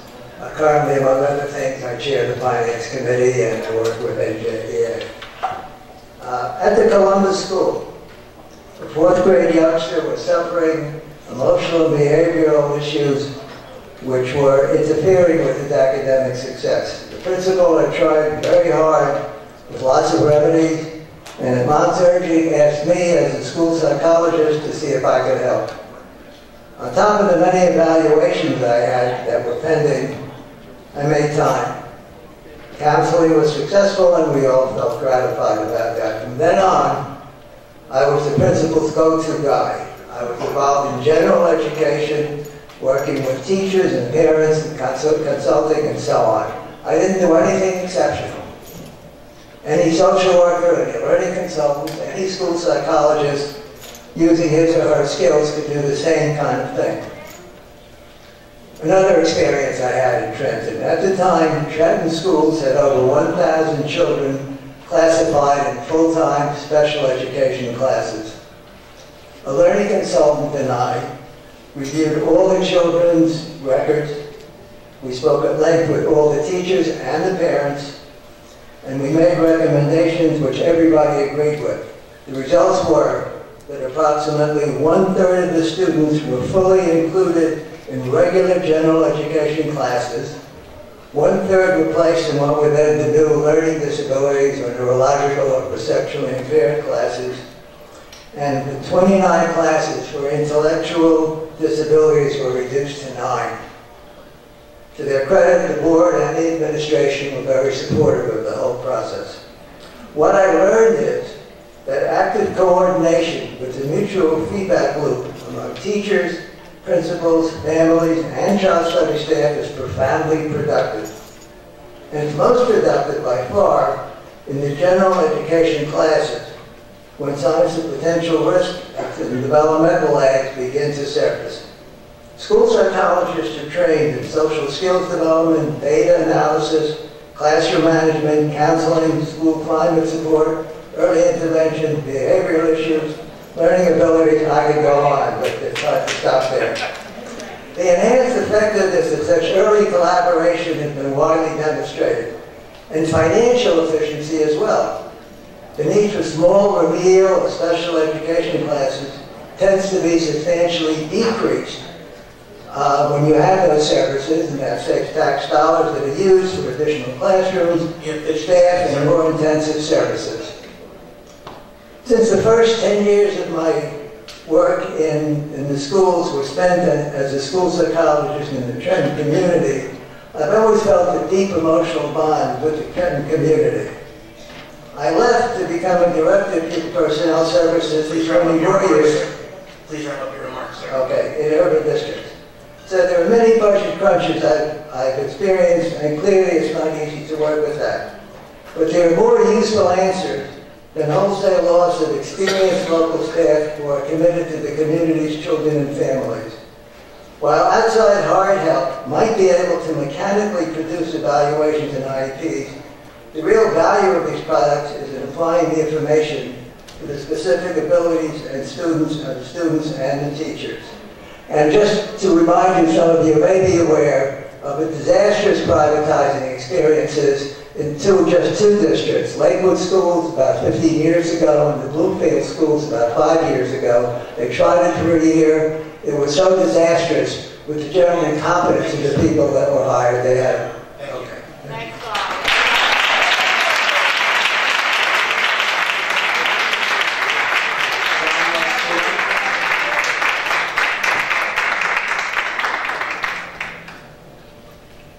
school board members, audience, I humbly stand here in front of you. First of all, I'm sorry I didn't stand when the other child study team members were standing. I am a child study team member in Edgeworth Park, New Jersey. I'm also the president of the National Association of School Psychologists-elect representative for our state. I've worked in Philadelphia years before this. I grew up in Camden, New Jersey. And all I can tell you is that privatizing will be the last thing that will support and help your youngsters. To sit here and to watch this administrative team, this board, come to grips with this is humbling. I was a school board member for 4 years in a small town down in South Jersey. The enormous difficulty that you will face in this decision, I do not wish to be sitting where you sit at this time. But please, listen to the people who make up your district, who want to give so much back to this community. I had prepared notes. They do not come close to the feeling and the impact that the people who serve these children are dedicated day in and day out. My comments do not come close to touching that feeling and the professionalism that I believe is noted in this urgency of now statement. Your leadership will bring forth the better decisions that will serve this community. It's there. You can feel it. You can hear it. And as Saul, my good colleague and friend from our state association, says, it's not about school psychologists. It's about all of us, the learning specialists, the social workers, the OTs, the paraprofessionals who make sure that those youngsters can stay in this school and not be sent out to special placements that get them closer to the pipeline that puts them in prison. That's what local school districts do. That's the little place I work in that every day drives me in the school that I love still doing. So I see my time over. I'm so glad I came here. I'm so glad to hear the enthusiasm that still exists in your school district. You have a resource that is remarkable. Tap it, challenge it, and I'll leave you with one quote. The Maasai warriors say, Cassandra Anikra. What is that? It says, and how are your children? They're not asking you whether you've made money. They're not asking whether you have put forth some new activity. How are your children? How are our children? That's in all of our hands. Thank you so very much.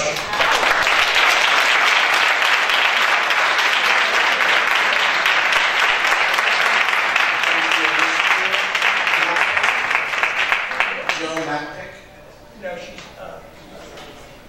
Dr. Taj Gilliam. We have no children here that need to get home to do homework. Well, she comes back from the restroom. We just have any children come up. Okay, Ms. Melissa Kate.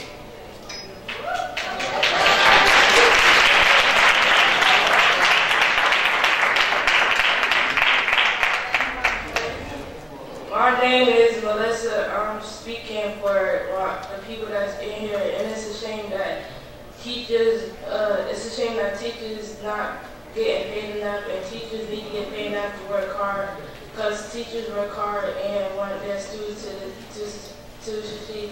And I hope and pray to make it through high school and college. Thank you.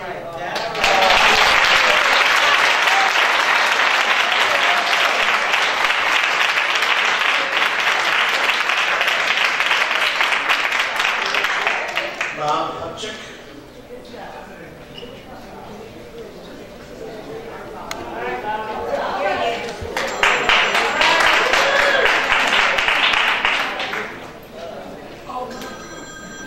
Dr. Duran and members of the Trenton Board of Education. I would like to take this opportunity to express my concerns over the prospect of eliminating many of your district's child study units. My remarks and concerns are based on over 30 years of previous experience in New Jersey public schools serving in the following administrative capacities: high school principal, middle school principal, elementary school principal, and director of special education. One additional fact that influenced my concerns is my previous experience as the Vice President of the Winslow Township Board of Education and a member of the Personnel Committee. Winslow Township's Board of Education made the mistake of privatizing many of their supportive educational services for their classified students. The direct result, based on my analysis and opinion, is a poor education for these precious children. Whenever a Board of Education decides to privatize services, the quality is often compromised. Costs eventually increase, and in this case, I believe, you will have created potential compliance issues and many more hearings before administrative law judges. Please don't forget this important factor in determining your vote. Do you want to be responsible for supporting a decision promoting the diminished quality in the evaluation process and educational services provided and offered to your precious students? Remember, every one of these children is a gift from God. Don't ever forget that, please.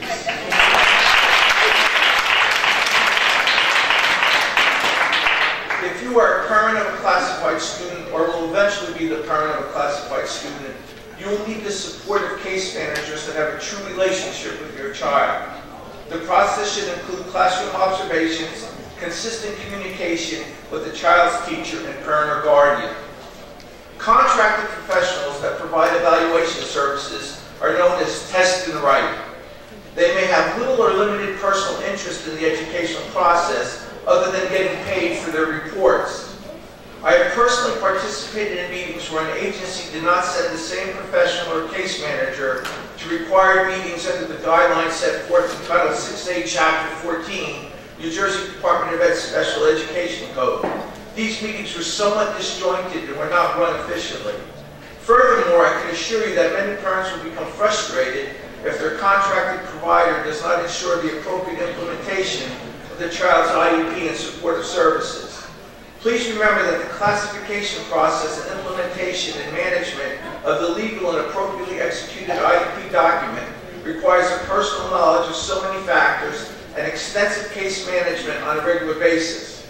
Will you as a board member be able to confirm to the parent sitting in front of you that these legal... 30 seconds. Okay. that these legal responsibilities will be properly implemented and provided. To the members of the Personnel Committee of this Board and Finance Committee, were you apprised of the actual role of each child study team member that is provided for your school district? One further point that I beg you to consider: was this recommendation made by an administrator that actually served as a member of a child study team in an urban school district? No. If not, that person cannot make an applicable and proper recommendation to you.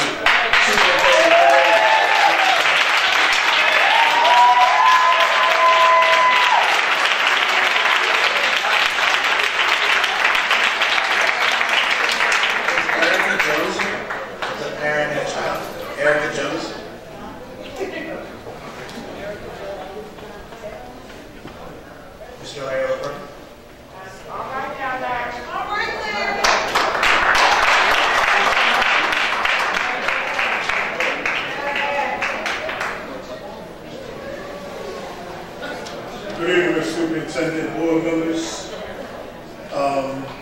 First of all, thank you for what has taken place already tonight, and prayerfully it'll continue, that we'll win. But what I'm going to say, and I also want to thank you custodians who are still here. It's been a long night. I apologize because I was in another meeting and I didn't get my name on the list, so consequently, I'm here. That's all right. We're here. And the message that we want to drive home is, in concert with the other units, is that we understand that it's a tough battle ahead. But we're fighters. We've been fighting for 10 years. And in those 10 years, we've lost people. The job's gotten harder. Money's been less. We're still here. We're fighting. With the help of you, Mr. Superintendent, you, Ms. Howard, this board, but we're still fighting. The theme of this whole thing is we're going to keep fighting. We're not laying down. We understand you have a tough job to do. We have a job to do. We do it every day. Our job goes beyond just cleaning, keeping safe, and maintaining. We're not going to have the issue with the hot dog and the steak. We're beyond that right now. That's all it's done. Where the value of us all, but I'm going to speak about custodians right now, is there's many of us, when we come to school, we know kids by name. That's right. That's right. We know their mothers, their fathers, their sisters, their brothers, and other schools throughout the district. That's right. We have kids that we supply certain things to. And that's not bragging or taking any great credit. We know there's a need. And we take care of that need. We have our own families.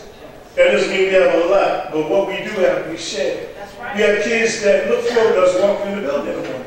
Or when they walk in the building, they look forward to seeing one of us. That's right. Because our job is greater than just custodial. That's right. There's teachers that look forward to seeing us. Yeah. Mr. Loper, I need a jump. Mr. Loper, I don't have gas, but you got a 2-gallon can? Things of this nature. So obviously, we're more important than just the job that we do. But even further than that, it's not just about us. This has been going on so long now. I mean, every, 3 years we turn around, we start looking at one another like, whose turn is it this time? You know, and no, nothing against this board, nothing against the administration. But we know where the problem lies. We've been fighting amongst ourselves so long now, we done forgot that this is not the fight in here, the fight is out there. We need to start fighting the state. I'm not a politician. I have no clue how to even go about it. But I do know this, that it does impact me, my family. It impacts other families. It impacts all of us. That's right. Why should we have to go through this all the time? We work hard. We deserve to have the fight taken from here out there for us. That's we are right. helping. None of us will say no. We will all come forward and we'll work hard with you. But right now, we need to start doing this together. That's right. This has been a long battle, man. I mean, we can't keep going on like this. And we're not laying down. That's right. We're not laying down. I refuse to give up my job. That's right. Because somebody in the state said that they think it's the best decision. They know nothing about this district and what we do in this district. I'm not giving up my job. I'm going to fight to the bitter end. You can rest assured, I'm going to fight. And I know what that means. That whatever it means, we're going to do that. We're going to do it. Board members, I don't know how to do up here. But one thing I do know, in the next couple few days and weeks, we're going to get to know each other very well. All right, so I mean, prayerfully, we can all team up together, and we can go and get a state of black eye. But for right now, we don't want to lose no jobs. That's right. None. And that's the goal. Now, if we can achieve that, good means. If we can't, we want to come so close that it won't make a difference. That's right. All right? And other than that, that's all I got to say. It's late in the time. So, thank you. God bless you.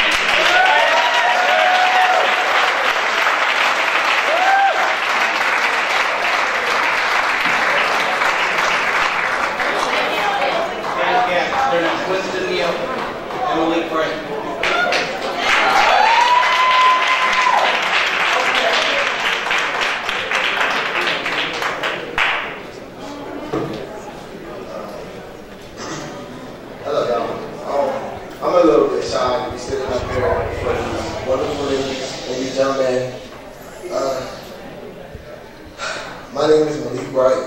I'm in the 8th grade. I go to George County Middle School. I'm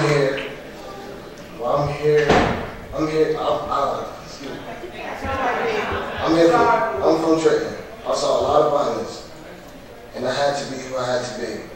No one motivated me. Child 13 was there for me and pushing me. I was off the hook. My life was hell. I had to really wake up and look around for help. I am not the same person I used to be. This is who I am now. I am important, I am worthy, I'm matter.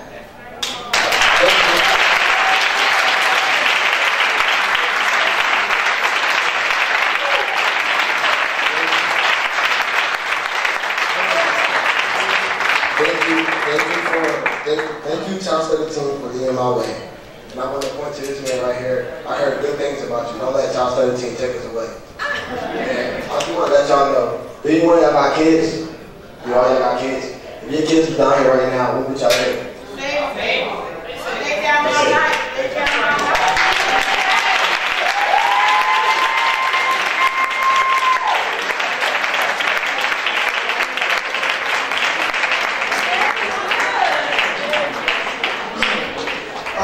My name is Winston Mill.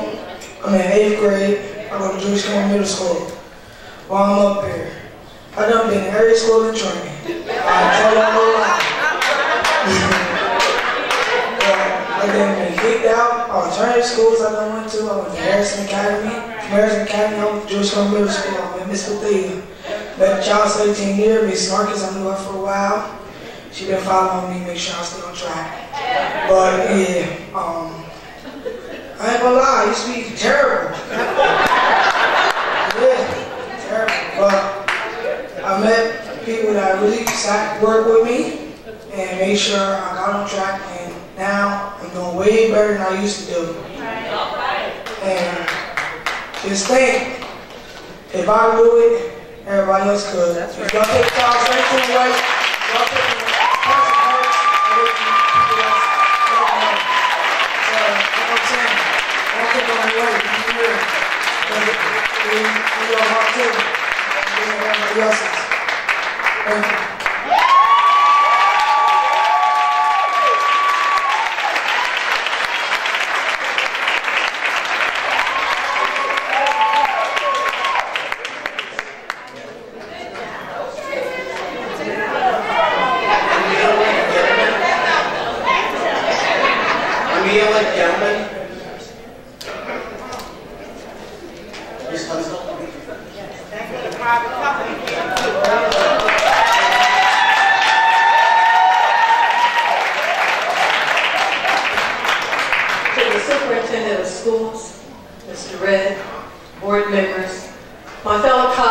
Trenton Administrators and Supervisors Association, and you, the audience, the dedicated employees of this Trenton Public School.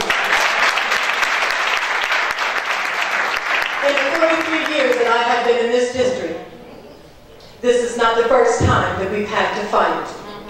We all have to fight. You sit there on the board, you make tough decisions. We understand that. Today, the union partners came together in unity.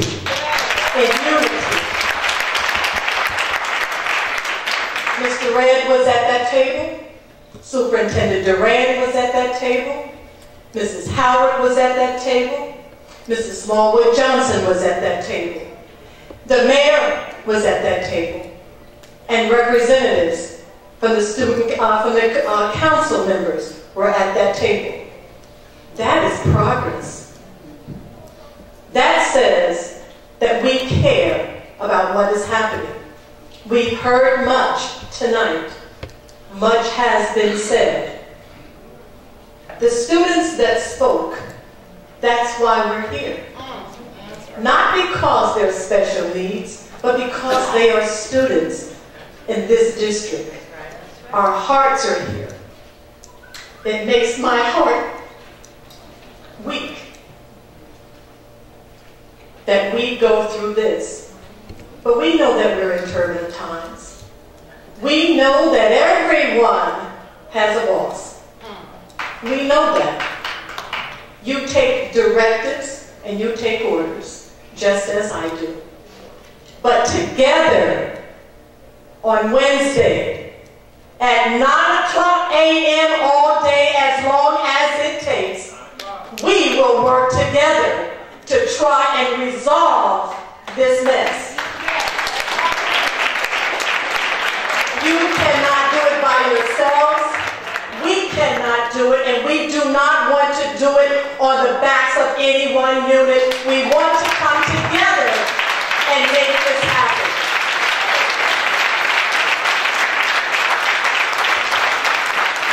Everyone will not be happy, but we're going to do the best that we can. And we're going to keep in mind that if we work together for a common cause, our children, it can happen. Thank you.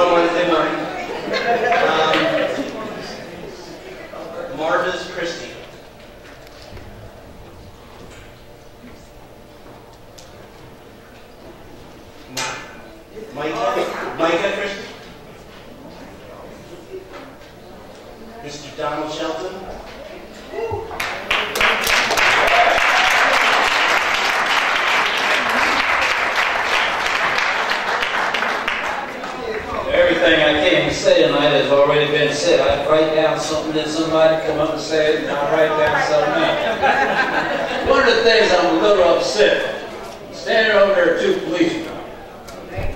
Why do we need the policemen? Because we're having a community disagreement.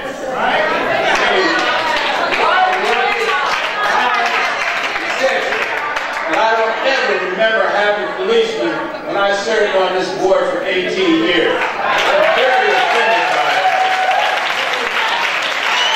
I'm offended too.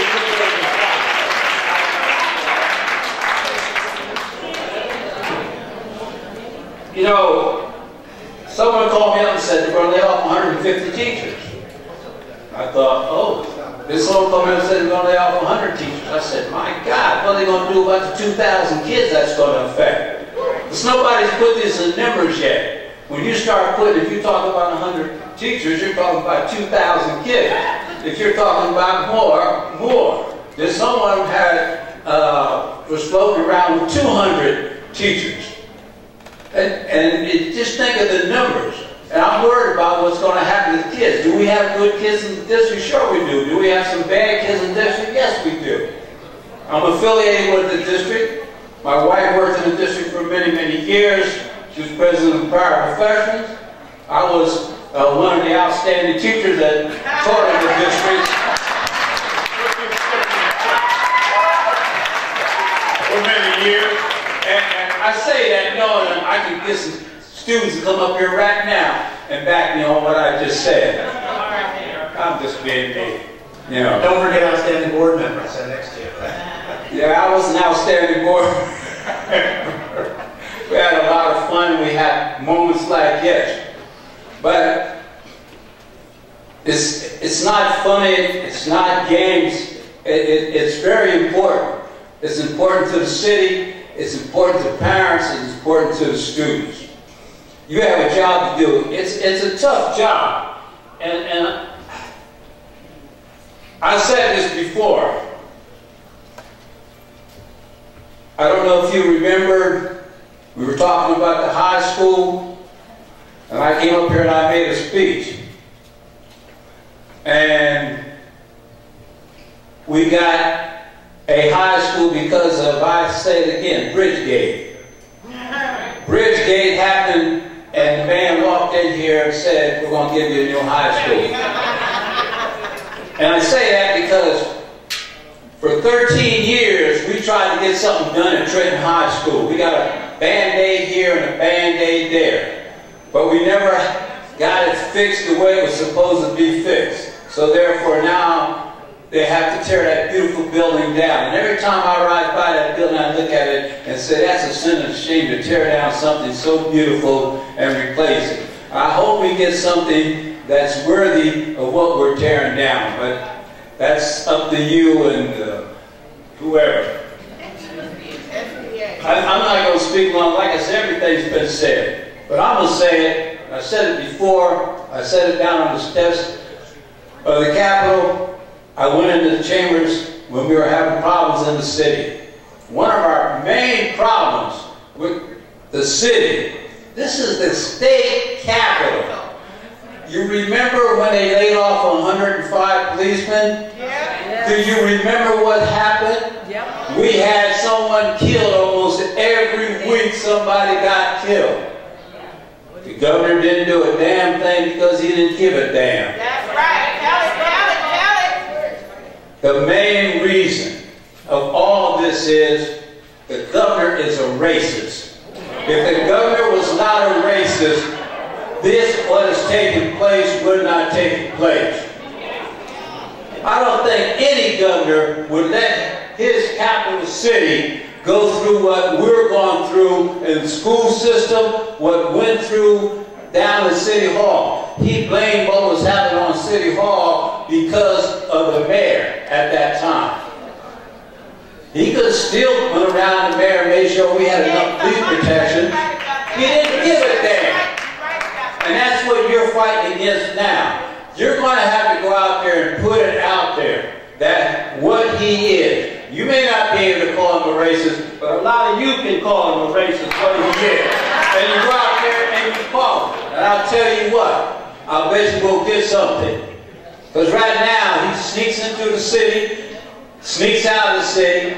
He snuck out the City Hall there after the mayor got elected and did a few pictures with him and ran away. But that's your problem. You can talk about all the money and all this stuff. If that mayor walks into that meeting, the governor walks into that meeting and says, you're going to get the money, we'll have the teachers and everybody else that we need. And that's who you have to put the pressure on.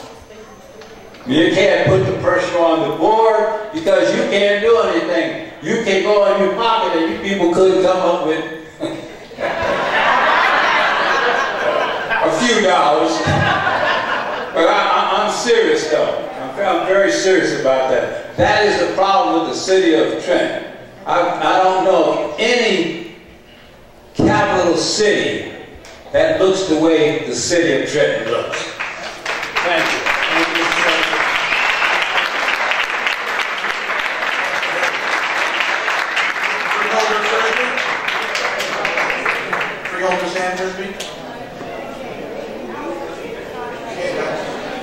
That concludes our public participation.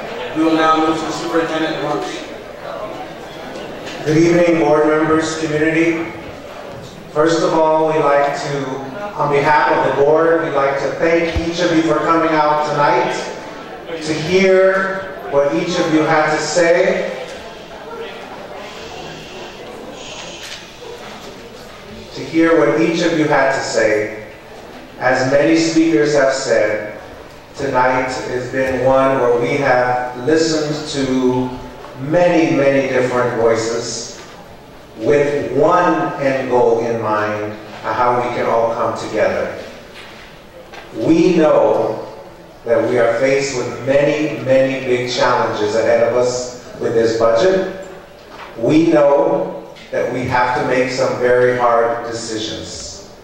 And if you notice, the word I've said 3 times is we.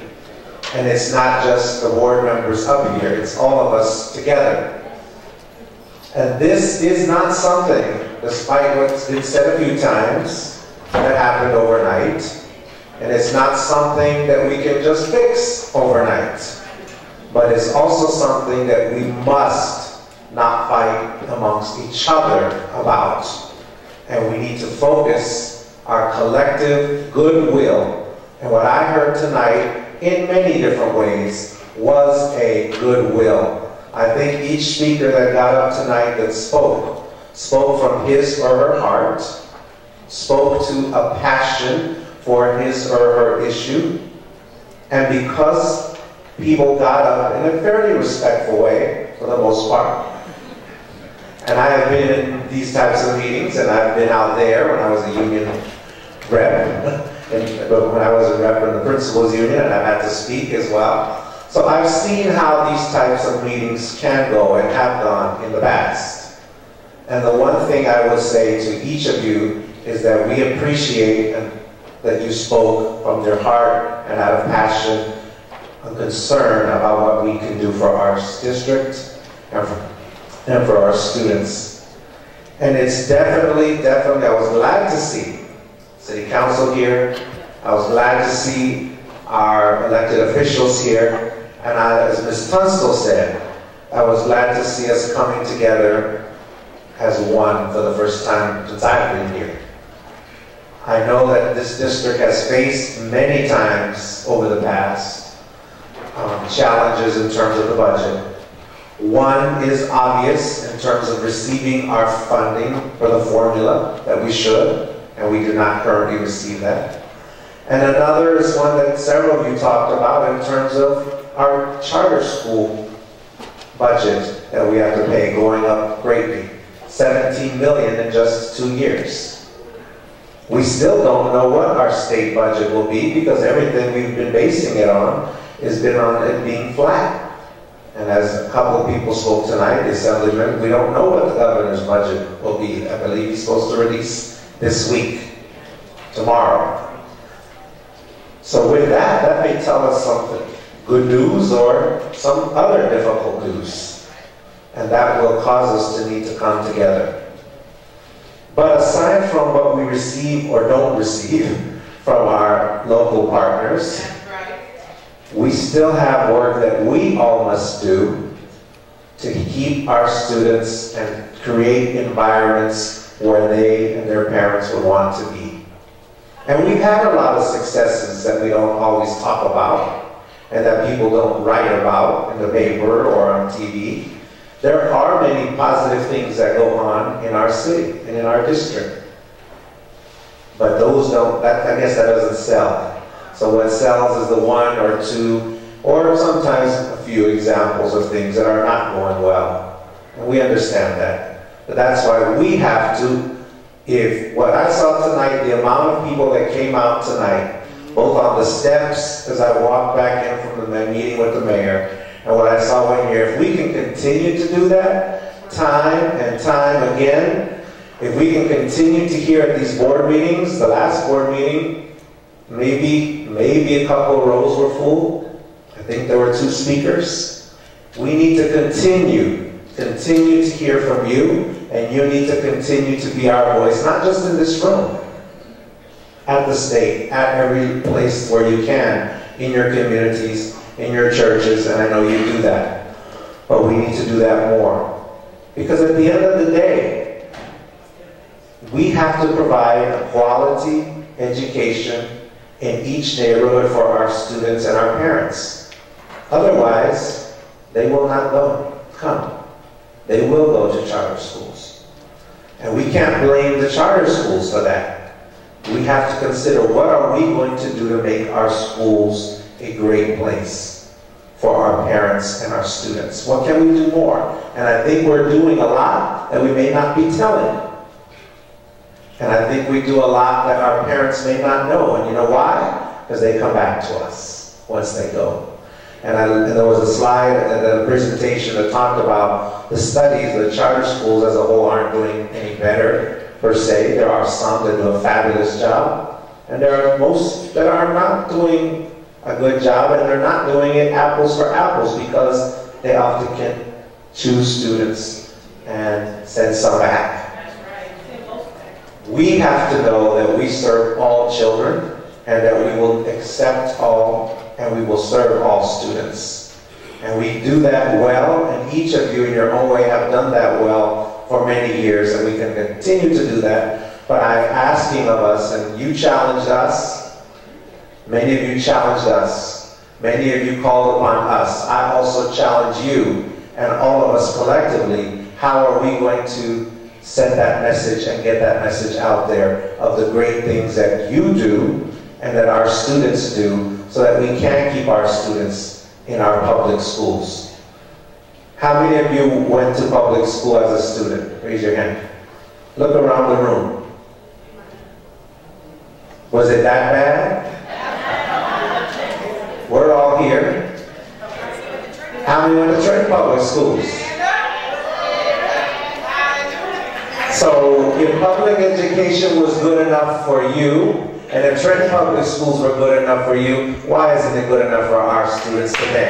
And that is a message that we have to continue to carry and continue to fight, because absent the local and the state funding coming to us, we will see parents leave if we don't get our message across. We have to make sure, all of us, we, myself included, I'm not saying you, I'm not pointing any fingers, I'm saying we. It's a collective effort. And again, as difficult as this is to go through this type of a process of $19 million shortfall, what I appreciated again was the thoughtfulness of the comments that were made tonight. And do know, and I'll speak for myself, but I know, having worked with this board, and I'm very thankful we have an outstanding board who listen very attentively. So I know that we all listened tonight, and we will take back much of what you said as we have to make these difficult decisions. Thank you. Thank you, sir. Other board comments? I would just like to remind people when the privatization was there before, we voted against it, and we were overruled by the state monitor. So that these were not decisions made by us. And I want to thank Ms. LaFleur for those wonderful comments. And I think everybody here, this is not something that we can do. I mean, everybody has said this already. It's something that you can do. You're voters. If you go, and anybody who didn't vote in like elections, you need to vote, you need to make your voice heard, you need to go down to the State House, because that's the only way that Trenton is going to get its fair share.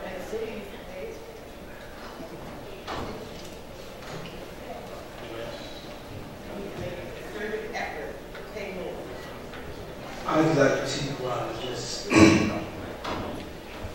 I want to say that tonight has been very spirited, and I really appreciated the passion for our students. I want you to know, since I was pointed out directly,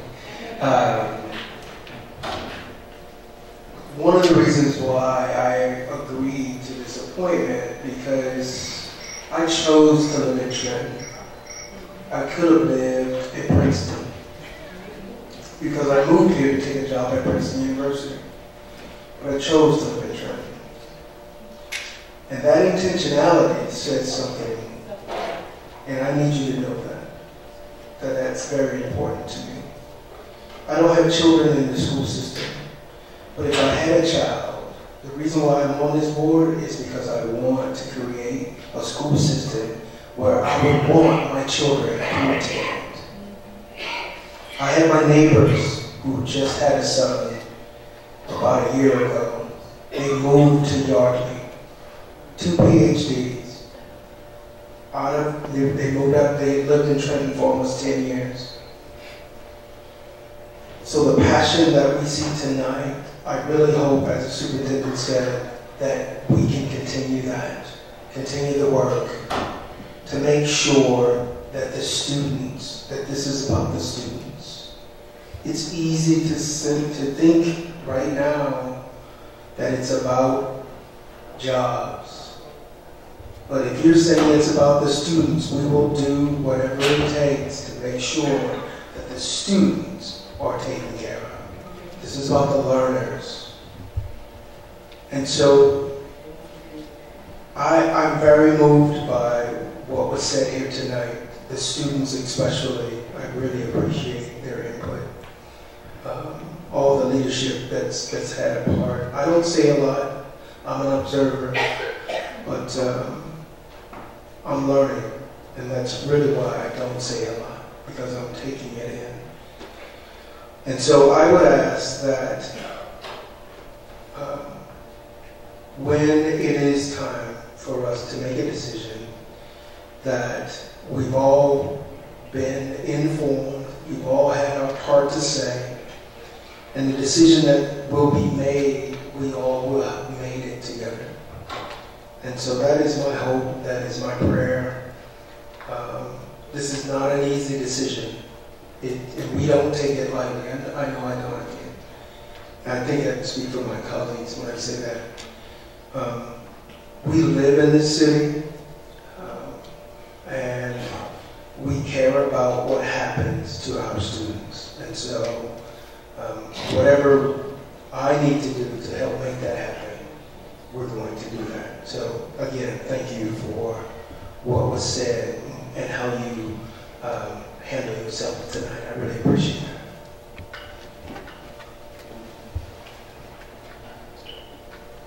That's not working. Nobody finds your nerves. Yeah, I think I got one here. Thank you. This has been a very difficult night for me. I feel all of the pain in terms of what we have to go through with this rubber band of charter schools opening and charter schools closing.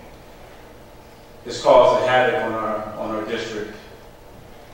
But I can tell you this, once we found out about our budget deficit that we were going to face, we immediately charged the superintendent and his cabinet, superintendent and his administration with certain strategies we wanted him to take a look at. And one of those strategies is limiting the impact of any cuts on students, and also limiting the impact of any cuts on our employees, on the back of our employees, who do so much for our district and do so much for our children. Because our children are our first priority. I know my sons are my first priority. I'm sure your children are your first priority. So we do have some tough choices to make. Nobody wants to lay off employees. I don't want to make a decision to lay off employees. I want to make a decision to contract out any kind of services. We need your help. And I've gleaned from tonight's comments and sentiments from folk who have come out to express their concerns for our district and for our children, that we don't want to have layoffs. We want to fight and go to battle. And I will go toe-to-toe with you, shoulder-to-shoulder with you in the battle and in the fight, so that we can make sure that we provide the proper level of services, academic services, student support services to our students, because they are our priority. Our students are our priorities. And I heard your child study team, loud and clear tonight about your impact on students' lives. And I'm going through some challenges now with my son. So I understand the dynamics of psychologists getting involved, and the principal, and all kind of different activities. Myself getting involved with strategies to help my own son. So I understand the importance of employees who are invested in our district and have a heart for our students. But it's been this whole situation is a rubber band approach because we have the DOE approving charter schools. First they approve charter schools, then they close the charter schools. We get an influx of income, influx of revenue from the state. And then they open charter schools right behind closing charter schools. And then we have an outflow of revenue in our district, which is our main Achilles heel right now, which is causing this problem. The problem is the fact that DOE is approving more charter schools. And you look at the rubber band approaches that these charter schools that were closed weren't doing great things, weren't being successful. So why would you open more? Why would you give a systemic problem more clout, more and more students leaving our district? We need your help to encourage our parents, to encourage our parents not to send their students to charter schools. We need your help with that. I think that's the fight that we have, one of the fights that we have to go toe-to-toe with, shoulder-to-shoulder with, is convincing and encouraging our parents to look at our positive things in our district that we are doing. Our graduation rate is increasing. Proposal is coming where we may come out of the priority and focus of some of our schools. Has all that been for naught? Has your success as teachers and as paraprofessionals, and our success as administrators and board members been for naught? What's going to happen now with this major impact on our budget and our revenue stream, which is causing us to make these tough choices? So we are I'm shoulder to shoulder with you, toe to toe with you, and I will fight for you as employees, and I will fight for us as board members and for administration for our great city.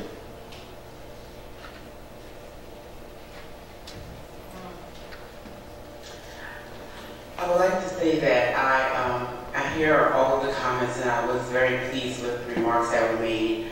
I myself, I'm born and raised here in the city of Trenton.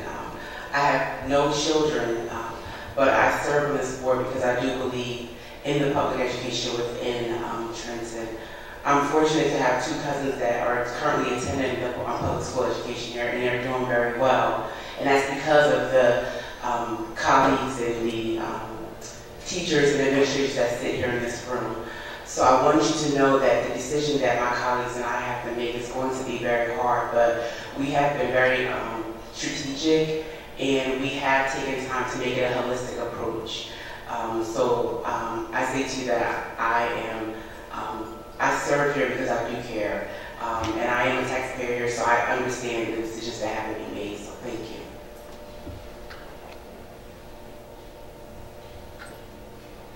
Hi, I'm, as everyone knows, new to the board, and I just wanted to very briefly thank everybody for your comments. I think it was really helpful to get a richer and a deeper understanding of some of the challenges that we're all facing, and a real value and appreciation for the work that you all do.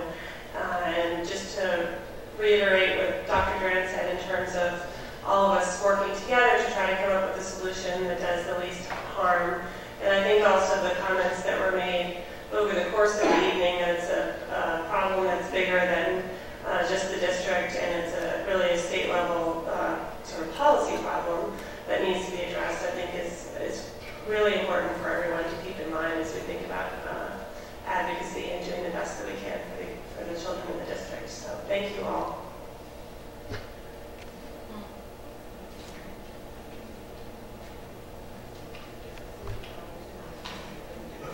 On to the vote and the actual consent agenda.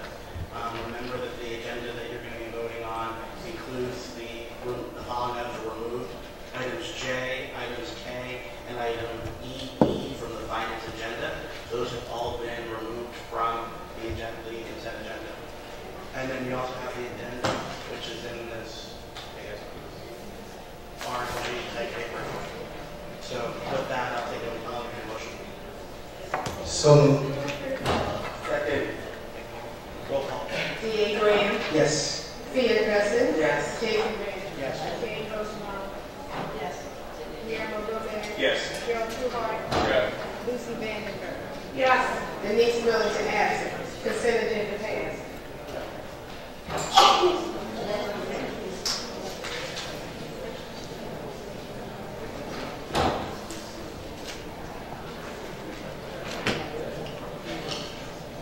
The resolution for executive session, for closed session on February 23rd, 2015. Whereas the Open Public Meetings Act codified at NJSA 10:4-7 executor permits the exclusion of the public from a meeting under certain circumstances, and whereas the Trenton Board of Education is of the opinion that such circumstances presently exist, indicates as follows. Any material which would constitute an unwarranted invasion of individual privacy is disclosed. Proposed any collective bargaining agreements or other discussion of terms and conditions of a collective bargaining agreement, including negotiations leading up to such an agreement with employees or representatives of the public body. Settlement agreement regarding the technical association contract in the area of monthly vehicle maintenance, reimbursement, salary guide for purchasing clerks, Trenton Educational Secretary Association, general negotiations update. Any pending or anticipated litigation or contract negotiations other than those in paragraph 4, to which the board is or may become a party, and any matter falling within the attorney-client privilege, to the extent that the confidentiality is required to preserve the attorney-client privilege and allow the attorney to exercise his or her ethical duty as a lawyer. Settlement agreements in the matters of MT versus TBOE, SJ versus TBOA, information update in the matter of AN versus TBOA, IMO, TESA versus TBOA, payment of $823 to arbitrator Joyce M. Klein, and discussion of board member ethics. Personnel matters related to employment, appointment, termination of employment, terms and conditions of employment, evaluation of the performance of promotion or disciplining of any specific respective public officer or employee or current public officer or employee, employed or appointed by the public body, unless all individuals who could be adversely affected request in writing that the matter be discussed at a public meeting. Disciplinary action for JP, DB, and AJ. Proposed changes to this was up, and then discussion of superintendent's contract. So I'll entertain a motion. So moved. Second. Second. Thank you. Roll call. D. Grant. Yes. Pia Gasson. Yes. Jason Webb. Yes. Jane Rosenbaum. Yes. Guillermo Gomez. Yes. George Hobart. Yes. Lucy Vandenberg.